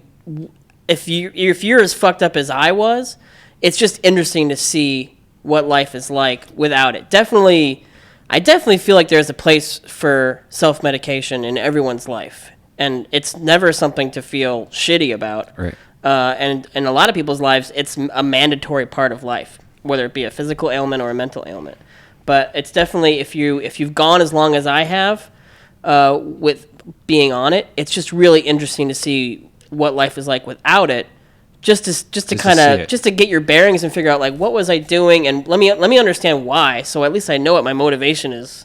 Because right now my motivation is just like, I don't like the feeling of not having it. Right. So it's just almost like kind of something new. Yeah. It's like you've done every drug. You've done everything that you can do. Mm-hmm. The one thing that you don't know what it's like right now is to remove things and to see what happens. It definitely doesn't mean go cold turkey. Yeah. Cold turkey is disgusting. Yeah. Unless you have it with butter. Butter. And salt and white bread. I think mayonnaise and bread. Yeah, that's This weight loss thing is gonna go great. I'm gaining. yeah, you get to gain. Now that's one thing I'm going to try to cut out a lot of bread. A lot of pizza. Definitely bread. I my diet has been at least 1 or 2 pizzas a week, 1 McDonald's trip a week, one like pretty much just the worst possible diet you could ever have, and it's mostly just because out of convenience. And so changing my daily routine of going to Starbucks every day I wake up and go right to Starbucks. This coffee I had to get not sweetened, which sucks, and no Why cream. not do Splenda or something? I might switch to doing Splenda. I try not to do fake artificial sweeteners. Maybe I'll get some. Fuck it, who cares about the taste? Just drink what you know you should be drinking. Right. But another thing is Well, I just read in Rolling Stone, Mark Hamill was talking about his weight loss for Star Wars. What do you do? If it tastes good, don't eat it. Yeah. Oh, that's not. Doesn't that sound horrible? But I like carrots, and you should fucking eat carrots. Yeah, and I hate the taste. Carrots actually have tons of sugar, and it's actually that's like the candy vegetable. Is it? Oh, Yeah, I go eat asparagus like you would eat a carrot. I like asparagus too. I just got into it. Cauliflower. Asparagus, awesome. cauliflower, that stuff's great. But carrot is definitely like the easiest. Yeah. There's no challenge in a carrot. Yeah, carrot's good. Kale. Kale's fine. Has a lot of I'm a vitamin radish C. guy. Kale, I gotta You're a put it radish in a dude? blender. I can't do kale. Yeah, kale is if you put some apple cider vinegar on it. Yeah. I love. Okay, first of all, I love apple cider Me too. vinegar. I do too. It is Is this the how you holy make the grail. yellow stuff? It's the holy grail of health. I use No. it in my hair. I use it on my skin. I used to take a shot of it in the morning because it gives you energy. I love rather it. than like coffee. It's really good for you. And Inside how do you out. put it on your skin? You just like pour I take some a on shower. you pour some on your hand and you just rub it all over? I actually have a really good skin routine where I put apple cider vinegar all over my skin, and I make my own scrub with baking soda, sugar, coconut oil, and lemon. Wow. And then you just use it, and it makes your skin so fucking soft. And then you put it in your hair after you shampoo it, and it's God, you must taste delicious. Yeah, you take a piece of lettuce and like rub a piece of So lettuce all over marinated. me. and then cold turkey. You just dive into the salad bar when you want to I take a hate shower. salad though. I don't like salad. Yeah, I love kale with vinaigrette, like a raspberry vinaigrette with some raspberries, almonds on it. That sounds very fucking vegan, but it's good. It's good for you. A good vinaigrette. I'm Fixes okay stuff. with that. I like Fixes. vinegar. Vinaigrette can Vinegar or vinaigrette? I like can help both. anything. That can help any situation. I like vinegar. I You just should have a bottle of fucking chug vinaigrette with all the Vinegar, booze yeah, over there. I Some know. apple cider vinegar Apple and cider some vinegar. raspberry So good, vinaigrette. but I hate the taste. I would just shoot it just to be healthy. Interesting. Yeah. Sometimes you just got to do it just because it's healthy, like not because you know. I love that we're all witches now. And like everyone's a witch. I rub root on me. I eat frog eyes. You're right, though.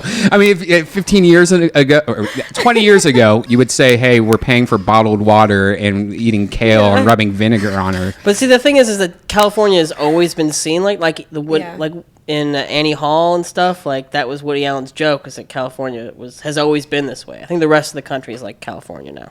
Yeah. Yeah, I agree with that.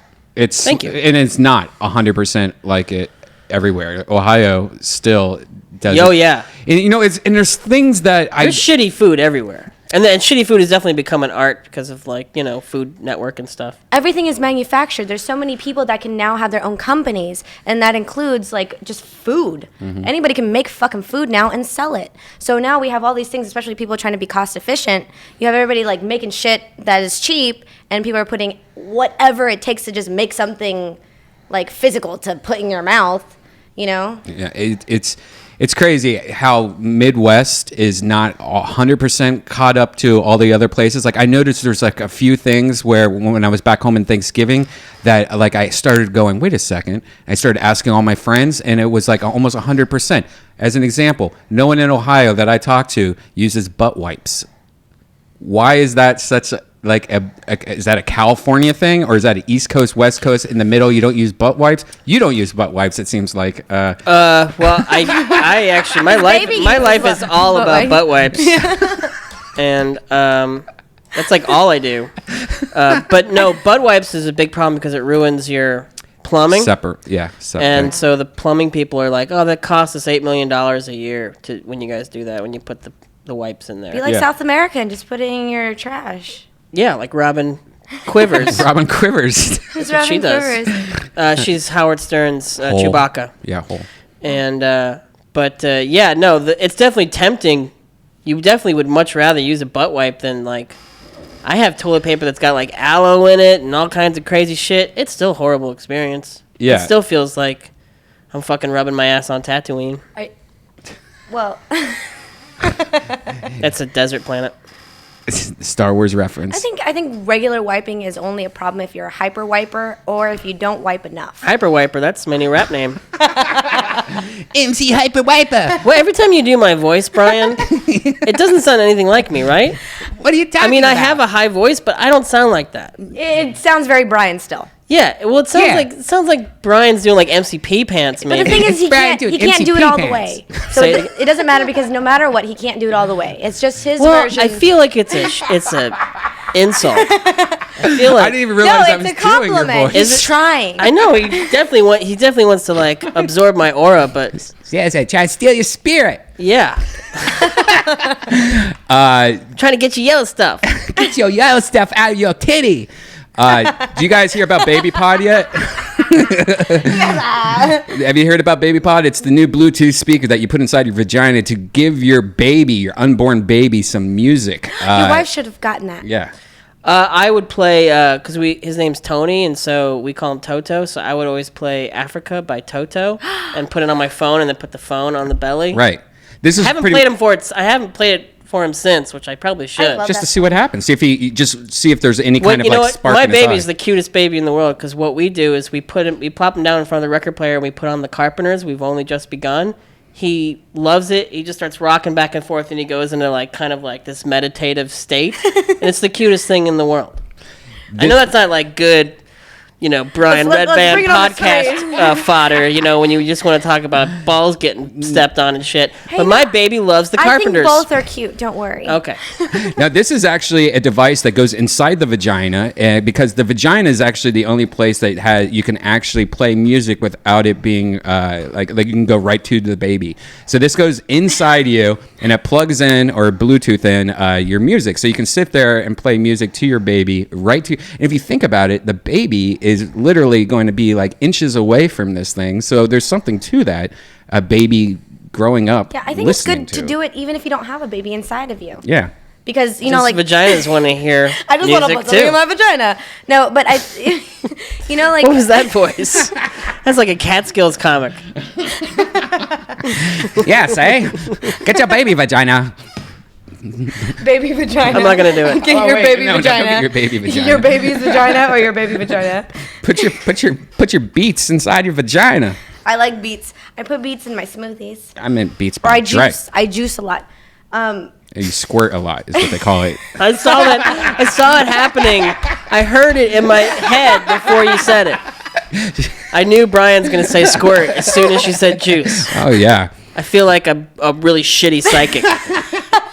But no. You know how they say like if you have a garden, if you even like grow weed, you play music, and the different type of music like either helps or hurts your plants, or even like some Japanese scientists put like rock metal and like classical music on water freezing, and then it crystallizes a certain way. Like certain music's good for you. I think if I were to put classical music in my vagina, I would become a healthier person. I think. You should put it in your butt. Dude, I will get one of these for you, and you can review it after having it inside you for a week playing. Let's do... And if I give You're really into stars, product reviews. You're looking for new product review opportunities at any turn. Chris, what if we have her play MC Chris inside her vagina for a week so you can be inside and of her for a week? And her vagina died. Oh, no. I can't. It died. I got bad news, Brian. You know that thing you had me put in my vagina? Well, now my vagina's dead. Thanks. I don't know what you did. It looks like E.T. dying My E.T. clit fell off. I'm really glad that's made. Whoever made that. Yeah. I think it's actually, even if it's not good, it's on to something great. You could do podcasts.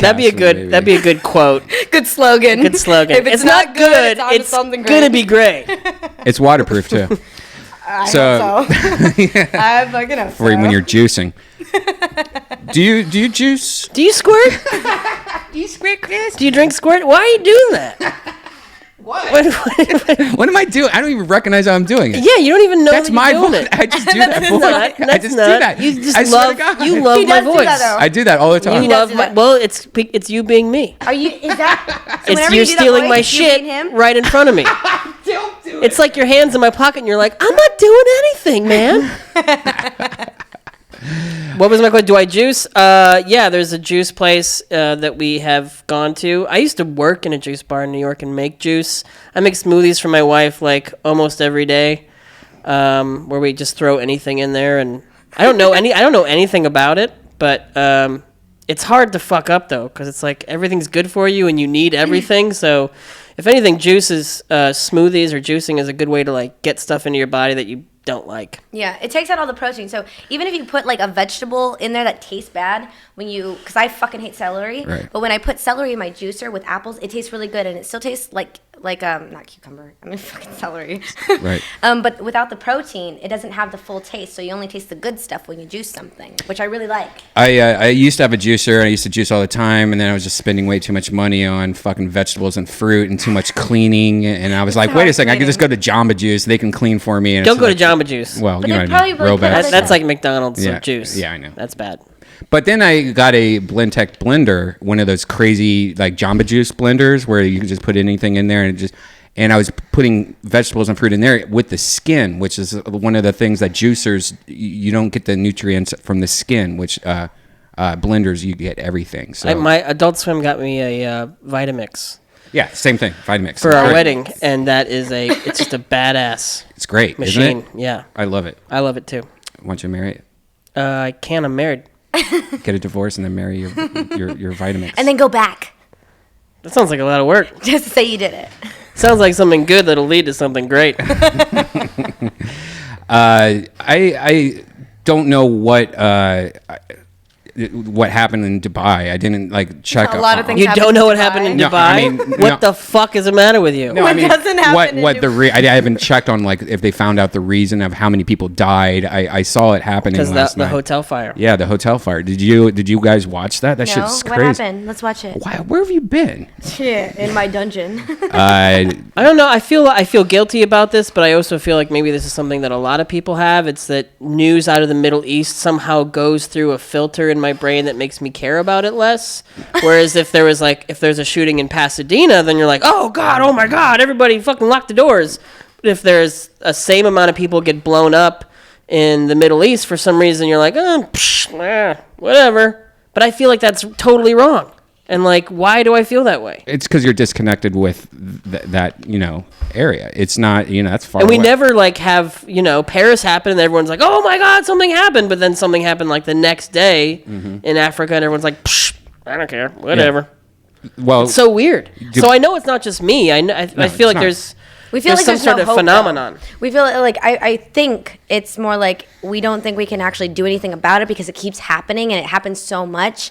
And even if we try, it's such a big place that I don't think we'll ever really fix anything. But Paris is so small, and Paris has a good chance of helping themselves too. So we're like, oh, maybe we can change it. I think subconsciously that's happening. here's a I feel guilty, that's for one sure. night Dennis Malari will never forget. The 37-year-old photographer was on assignment to take pictures of Dubai's fireworks display at the world's tallest building, the Burj Khalifa. But at 9:30 p.m., his vantage point inside the nearby Address Hotel went up in flames. And Malari, trapped, scared, and alone, had to fight to make it out alive. I'm on the side of the building. Need help. If I go there inside to try to go exit, I'm not going to die because of the fire, because of the smoke. He was stuck on a balcony on the 48th floor. Great for photos, but smoke quickly filled the building, and escape wasn't an option. This is my view on 48th floor. fuck The that. Filipino expat first panicked, then sent desperate pleas for help to friends and family on Facebook. I need help. Because I already posted that I'm here at 48 floors, help. He Look at also that. kept filming to stay calm, especially when things looked the worst. We were at the 48th floor address hotel happening right now. I can hear it, and I saw some debris falling down from the building. After almost 2 hours, Malari came up with a last-ditch plan. He'd rappel down the building on a window washer's cable, even though it wasn't quite long enough to make it. No. Fuck. No way. If this is my last chance, then so be it.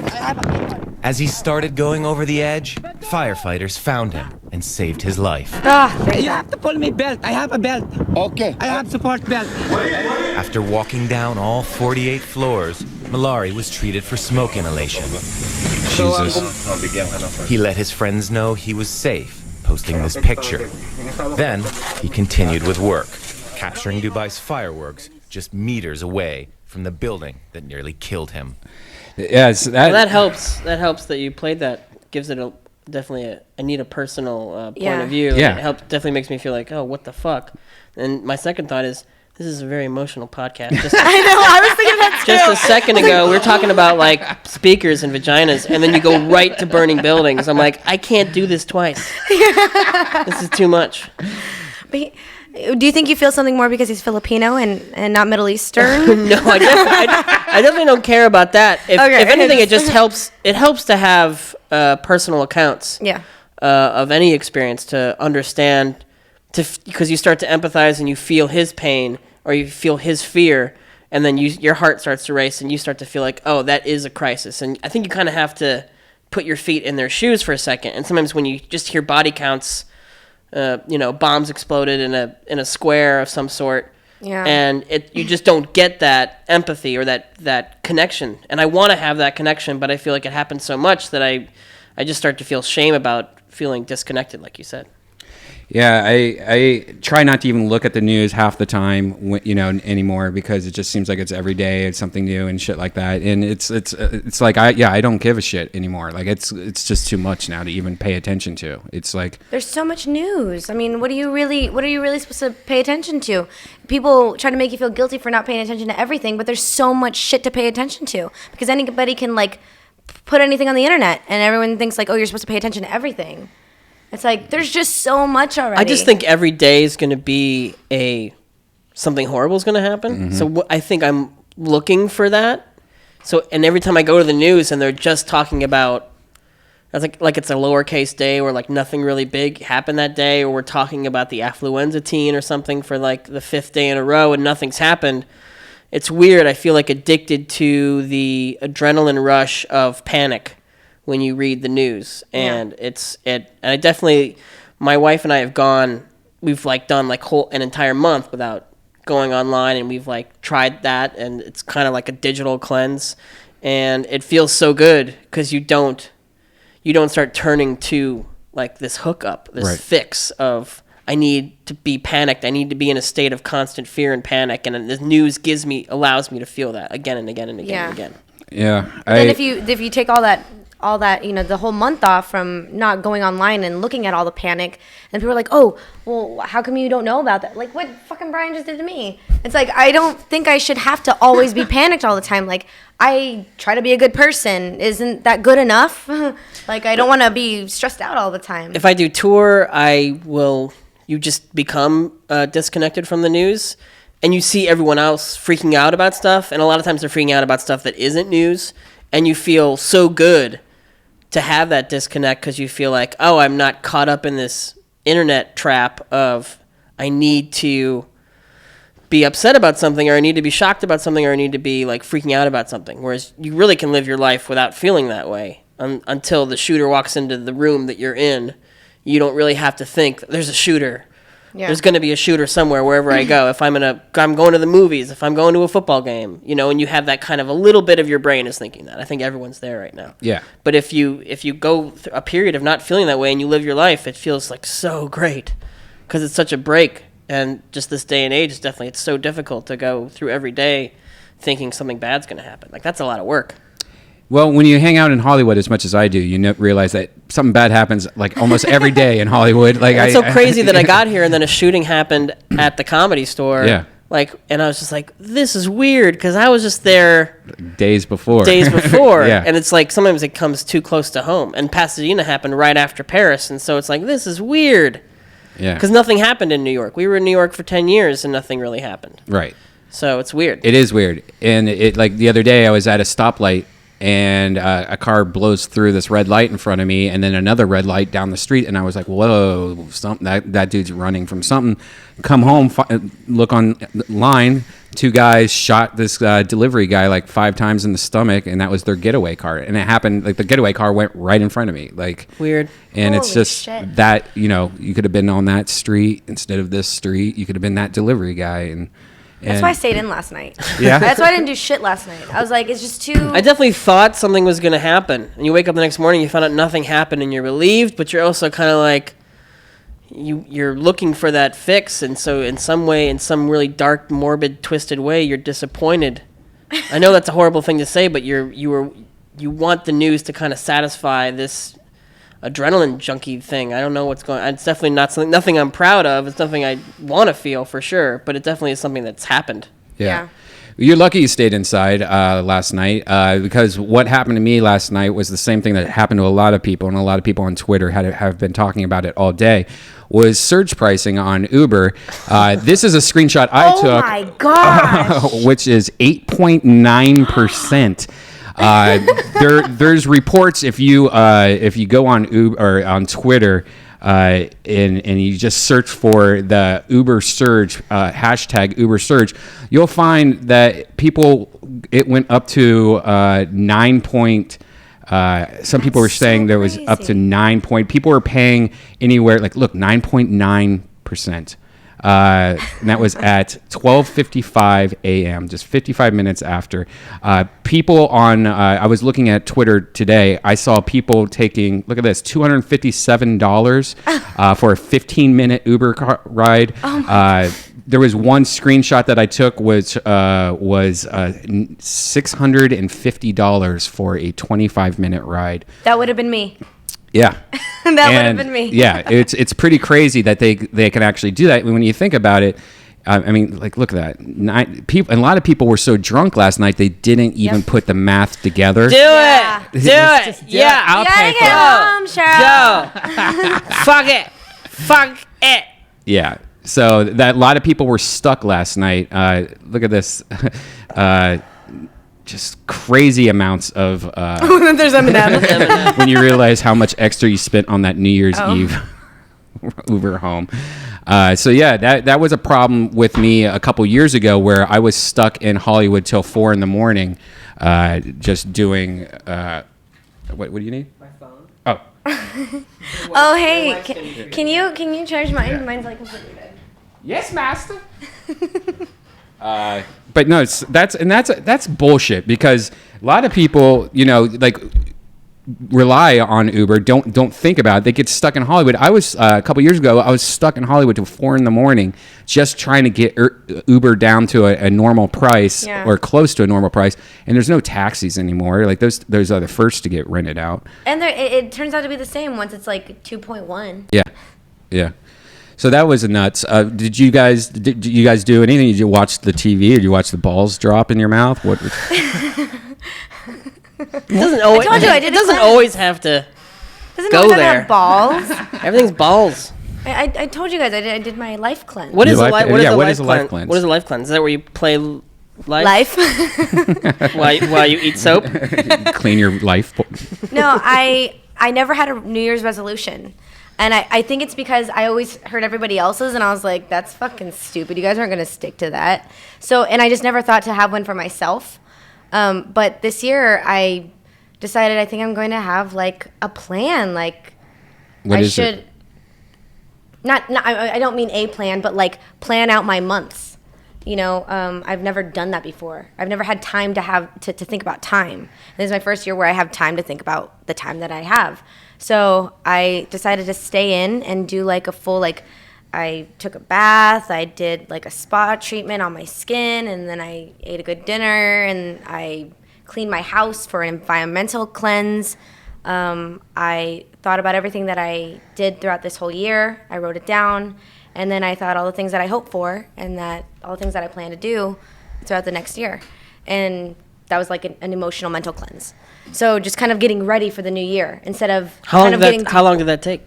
I started around like 6:30. And then it finished. Like I went to sleep around, I don't remember. But it stopped around, I got into bed around 1:30. That's a lot of work. Yeah, But it was that's fun. a huge cleanse. What is some of the examples of things that you're going to be doing or that you're going to plan out? You said you're going to try to plan out something month to month. Is there anything in particular that's like on the top of the list that you're like, it's about time that... Anything in particular? Yeah. Nothing in particular. I don't have any like big plans. I think it's good to just kind of set guidelines for yourself instead of planning something, because plans can always be kind of like moved out of the way. But if you like plan your life with certain guidelines that you know you want to stay in and things that you want to follow, then that's kind of like you can be ready for anything and you'll be good. I have to do everything like so many months in advance. It's weird. What do you mean? Like I have to, because tours and albums take a lot of time to set up and create. It like tours have to happen 3 months ahead of time. Albums have to happen 6 months ahead of time. I've been working on a full-length album. It'll be like for over a year, and no one's heard any of it.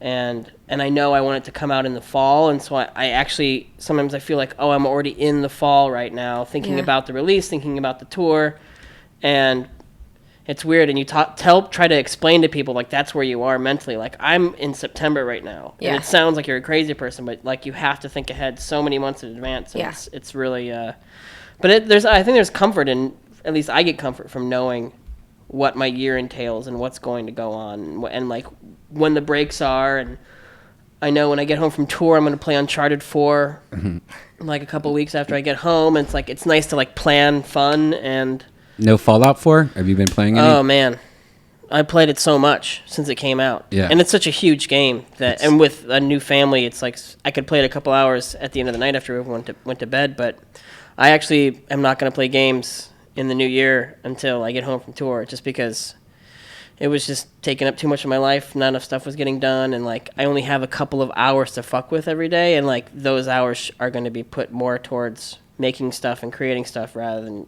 chilling out and relaxing and playing a game. And I think video games, like if I didn't have them in my life, I probably would be a millionaire right now. I probably would have written a couple movies by now. I probably would have done a lot of stuff I just haven't done. So I definitely feel like I love video games. I'm definitely starting to push it away a little bit because I see that my life is already coming to a close, which is weird. Like you get to the halfway point and you feel like you got to wrap it up.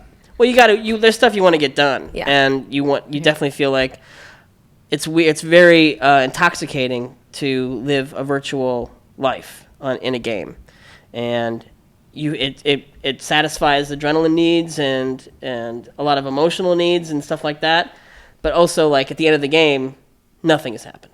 That's how I feel about World of Warcraft. That's why I stopped. Oh my God, you're one of the girls that actually There are a lot of girls that play World of Warcraft. I started off with the cards. I started off playing with the cards, like the little stack, and you like flip them and shit. And then I started playing online. A tranny got me hooked on it. Do you still want to make a cartoon? That's one of the things that I want to do. Yeah, that's one of my go-to dreams. Watch the MC Chris cartoon on YouTube. Yeah, it's and I love the style of it. It's done so well. This is actually the pitch the animation that you did. This is done by Titmouse, and they do Super Jail and. The voice of that guy that just spoke, that's the Ghostbuster villain in the next year's Ghostbuster. Oh. And that guy's voice is Anthony Atamiak, who's been doing an amazing Donald Trump. Look that up. Everybody in this is from Upright Citizens Brigade, and it's drawn by Adult Swim animation companies, and the main art was by a guy named Nate Bellegarde, who is an amazing artist who did a lot of my merch for a while, and so it's something that I want to do, and I would do it so differently. This happened it's 4 years ago, and so if I have a chance to do this again, it's going to be a lot more adult and a lot more violent and a lot more musical. It's like you learn so much more. You learn so much just by doing something, and sometimes you're so afraid of doing anything because everything needs to be perfect. But once you do something and you see it, you're like, this is great, but this isn't what I want it to be, and I would really love to get it right. And like that's the challenge of life is to like feel good about something that feel so good about it that you can move on.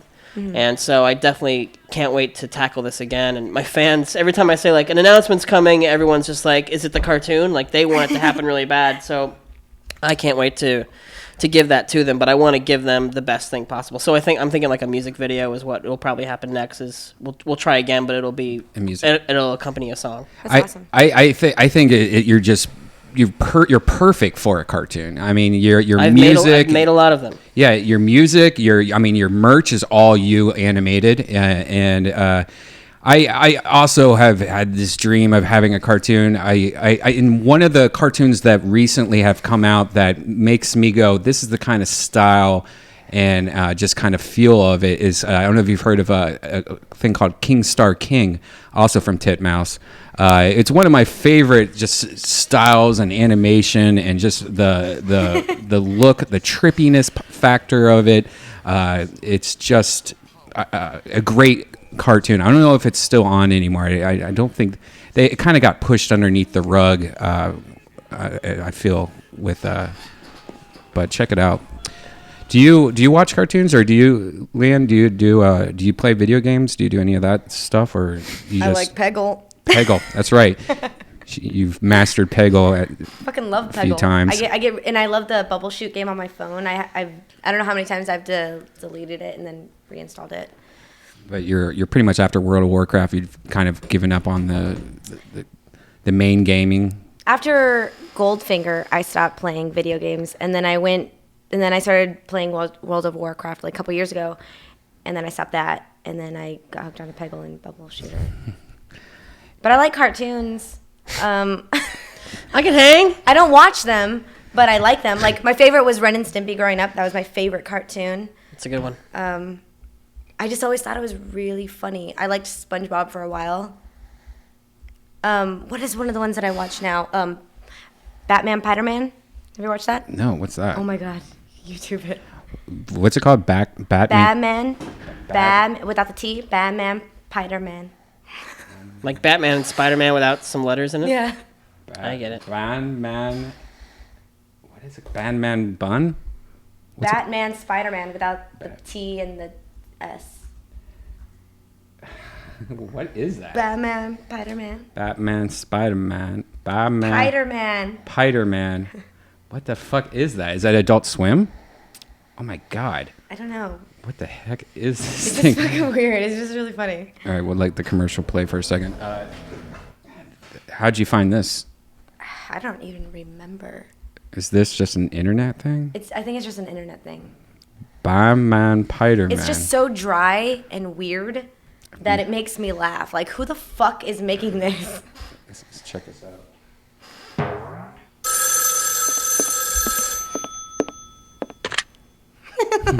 This is Batman. Hey, Batman, I'm Spider-Man. Hi.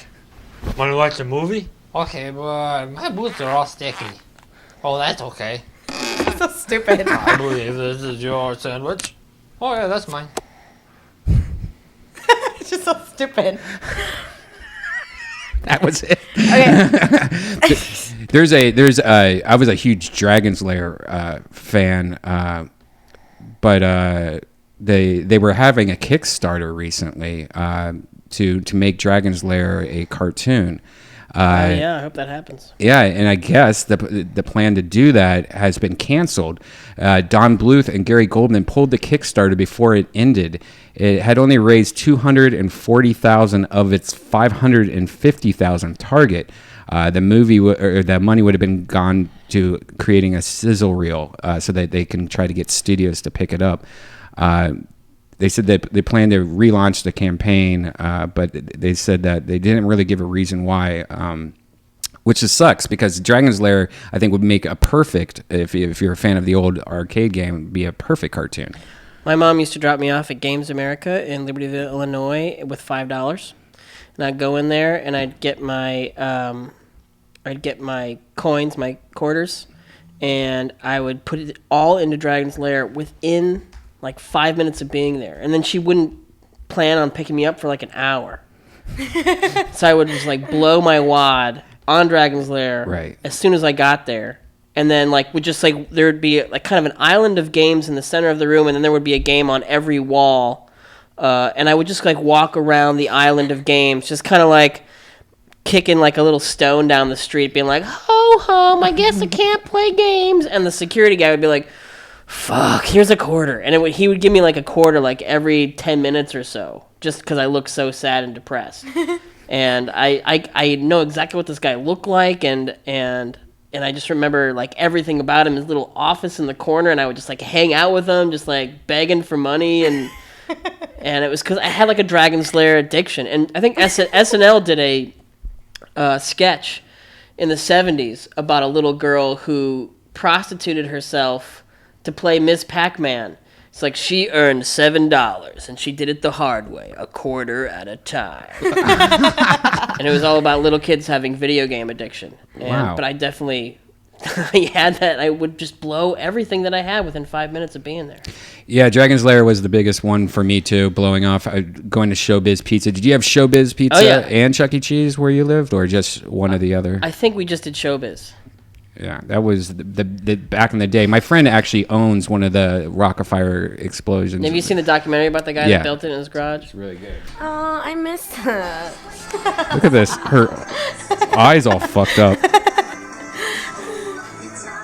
Did you ever walk into an arcade where someone's playing Dragon's Lair and he's winning and he has a crowd around him and he's at the last stage and he's fighting the dragon and everybody has like stopped what they're doing and everyone stopped playing to watch this one badass fucking win Dragon's Lair? Yeah. Have you ever seen that happen? I used to be that guy, and now You were that guy? Yeah. I had the book. I even still have Can the I book. get your autograph? I still have the book, and it was just pretty much teaches you like, all right, up here is left up.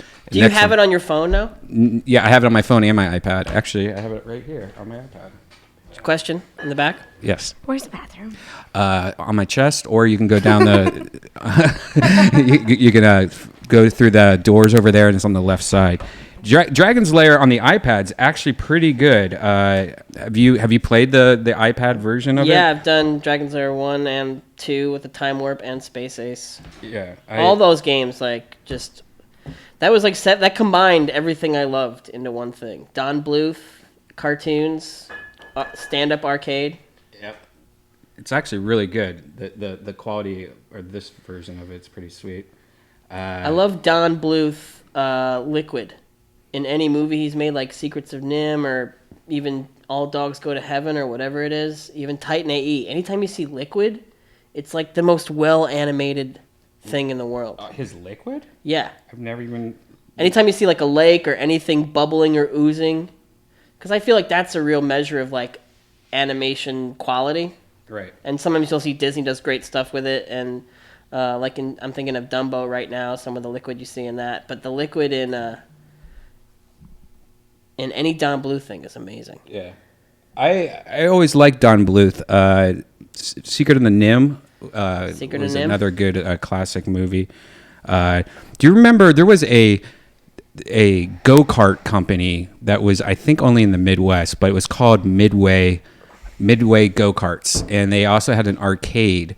We had Parking, which was miniature golf with a small cluster of arcade games, and I would play like Shinobi and something Jungle Hunt or something. I forget the name of it. Yeah, there was a video game called something like 555 or something like that, but it was only available at Midway, and that was another, like, the whole Laserdisc video game cartoon craze of the early 80s. There's only 3 games. Was there another one? There was a few of them, and it was only available at Midway. And let me try to see if I can remember. I think it was like 777 or 555 Laserdisc game. Here. You bored yet? I never get bored. I've never been bored, even as a kid. Cliffhanger was another Weird. one. I don't know if you remember There's Cliffhanger. always something to do. Even if you got to play with your hands. Remember my hand game, Brian? Yeah. Here's Cliffhanger. Here's another Wish one. I had that. Do you remember this game? No. This was another type Dragon's Lair kind of game, Laserdisc game.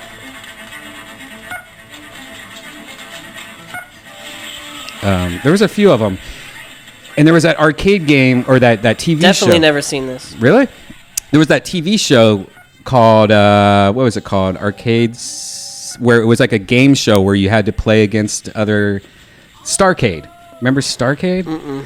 Do you remember Kidding Around? Joshin? No, it's called Kidding Around. It was a... This is just the part of the show where we just say, do you remember? It was like a live 2 actors. It was on CBS like at 5:30 in the morning. I don't remember that at all. Yeah. This is Starcade. This used to be one of my Giggle favorite Snort Hotel. Anybody remember Giggle Snort Hotel? Yes, I remember this. I loved it. Yeah. Mark Richards. I would watch the fuck out of this.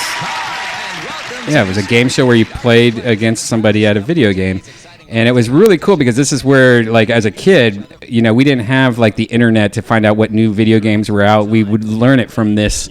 I remember. Time pilot, racing your sleek jet at Mach speed, encountering a century of flying machines from the 1910 biplane. Yeah, so. I hated games like that, which had, like, they were difficult to control. With just a joystick or something? Yeah, well, things like that, like Zaxxon, where things are, like, at a 45-degree angle. That was fucking hell. Yeah. I remember those little tiny arcades, those little tiny things. Yeah, that's the like small Pac-Man. The Frogger, the Pac-Man, and yeah, this right here. Or they just showed. Our neighbors had Intellivision, and we had Atari, and I felt like it like reflected our character. That right there, this thing. Yeah. Look at that. Do you remember the Pac-Man watch? Yeah, I had the Pac-Man watch. I had it. Everybody wanted the Pac-Man watch.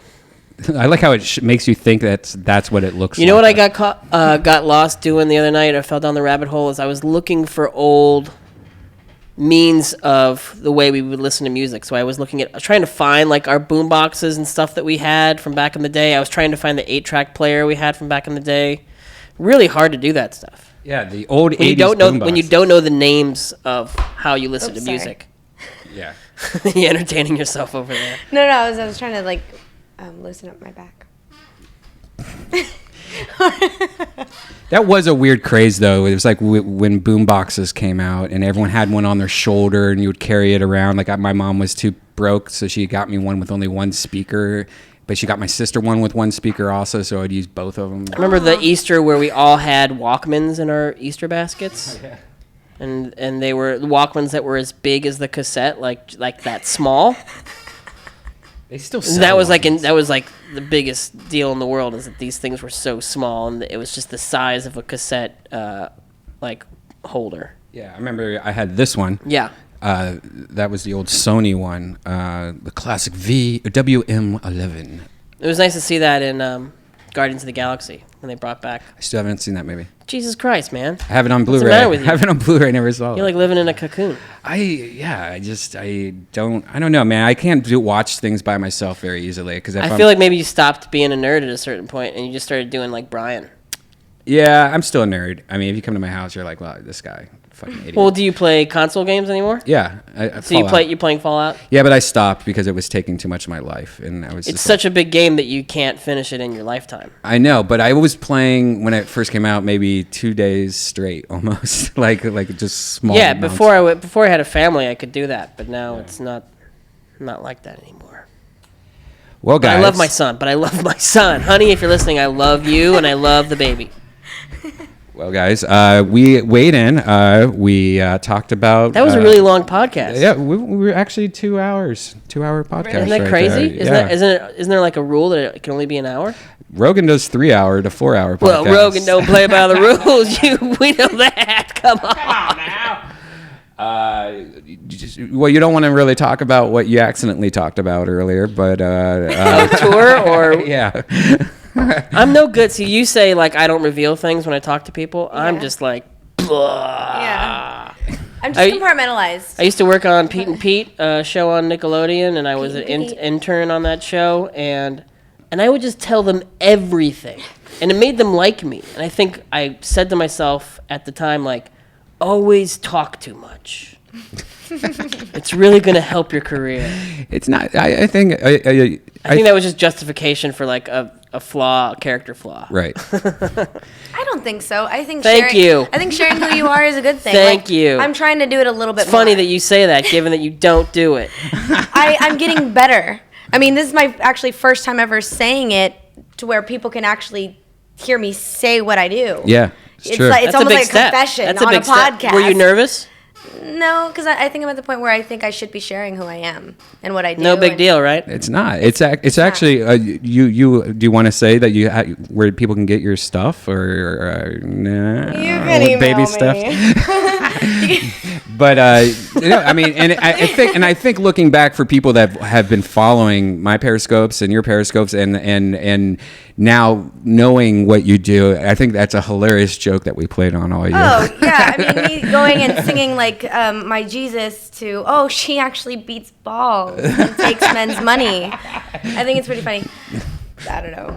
Yeah, I think it's great. But Chris, I think I'm it's just thinking about balls getting beaten up. you can go to Chris's website, MC Chris, and he has amazing merch. He has this new single that's out right now. Yeah, on you can go to Spotify. mcchris.bandcamp.com. Please buy the new song so I can buy merch. That was such a great when you got in this movie. Working with Kevin Smith Yeah, was awesome. yeah, And we did a bunch of stuff too. Check out the animated movie we did together. Yeah. It's Jay and Silent Bob's super groovy cartoon movie that has a bunch of songs that I did in it. Yeah. And amazing to work with those people. Yeah, it's Because I'm a fan, and it has to be amazing for you. When I saw you working with Kevin, I was like, "Fucking awesome!" It wasn't just working with him. It was exchanging emails with him, like while I was depressed and bummed out, and him like saying like, "I think you're a genius," and saying all these really nice things to me, and I was like, "This isn't real. This feels like someone just appeared in my life, kind of highway to heaven, in a kind of highway to heaven way, where he's just being like an angel." There to kind of give me the strength to go on, and he totally came in at the nick of time and totally hooked me up with some positive feelings, and it was a great experience. It's great. So mcchris.com. Leanne, your Twitter. Oh, and your Twitter, by the way, is _MC Chris. _MC Chris, and that's my Instagram too. Yes. We just got to 10,000 on Instagram. Fuck yeah. Not very high. I know you guys probably have much more than that. I don't. Yeah, well, so I'm better than you, and I'm not as good as you. Take that, you guys. Well, maybe if you times. What's your Instagram? I think it's like 57. Jesus or Christ. Like that. I don't even try on Instagram either. I know.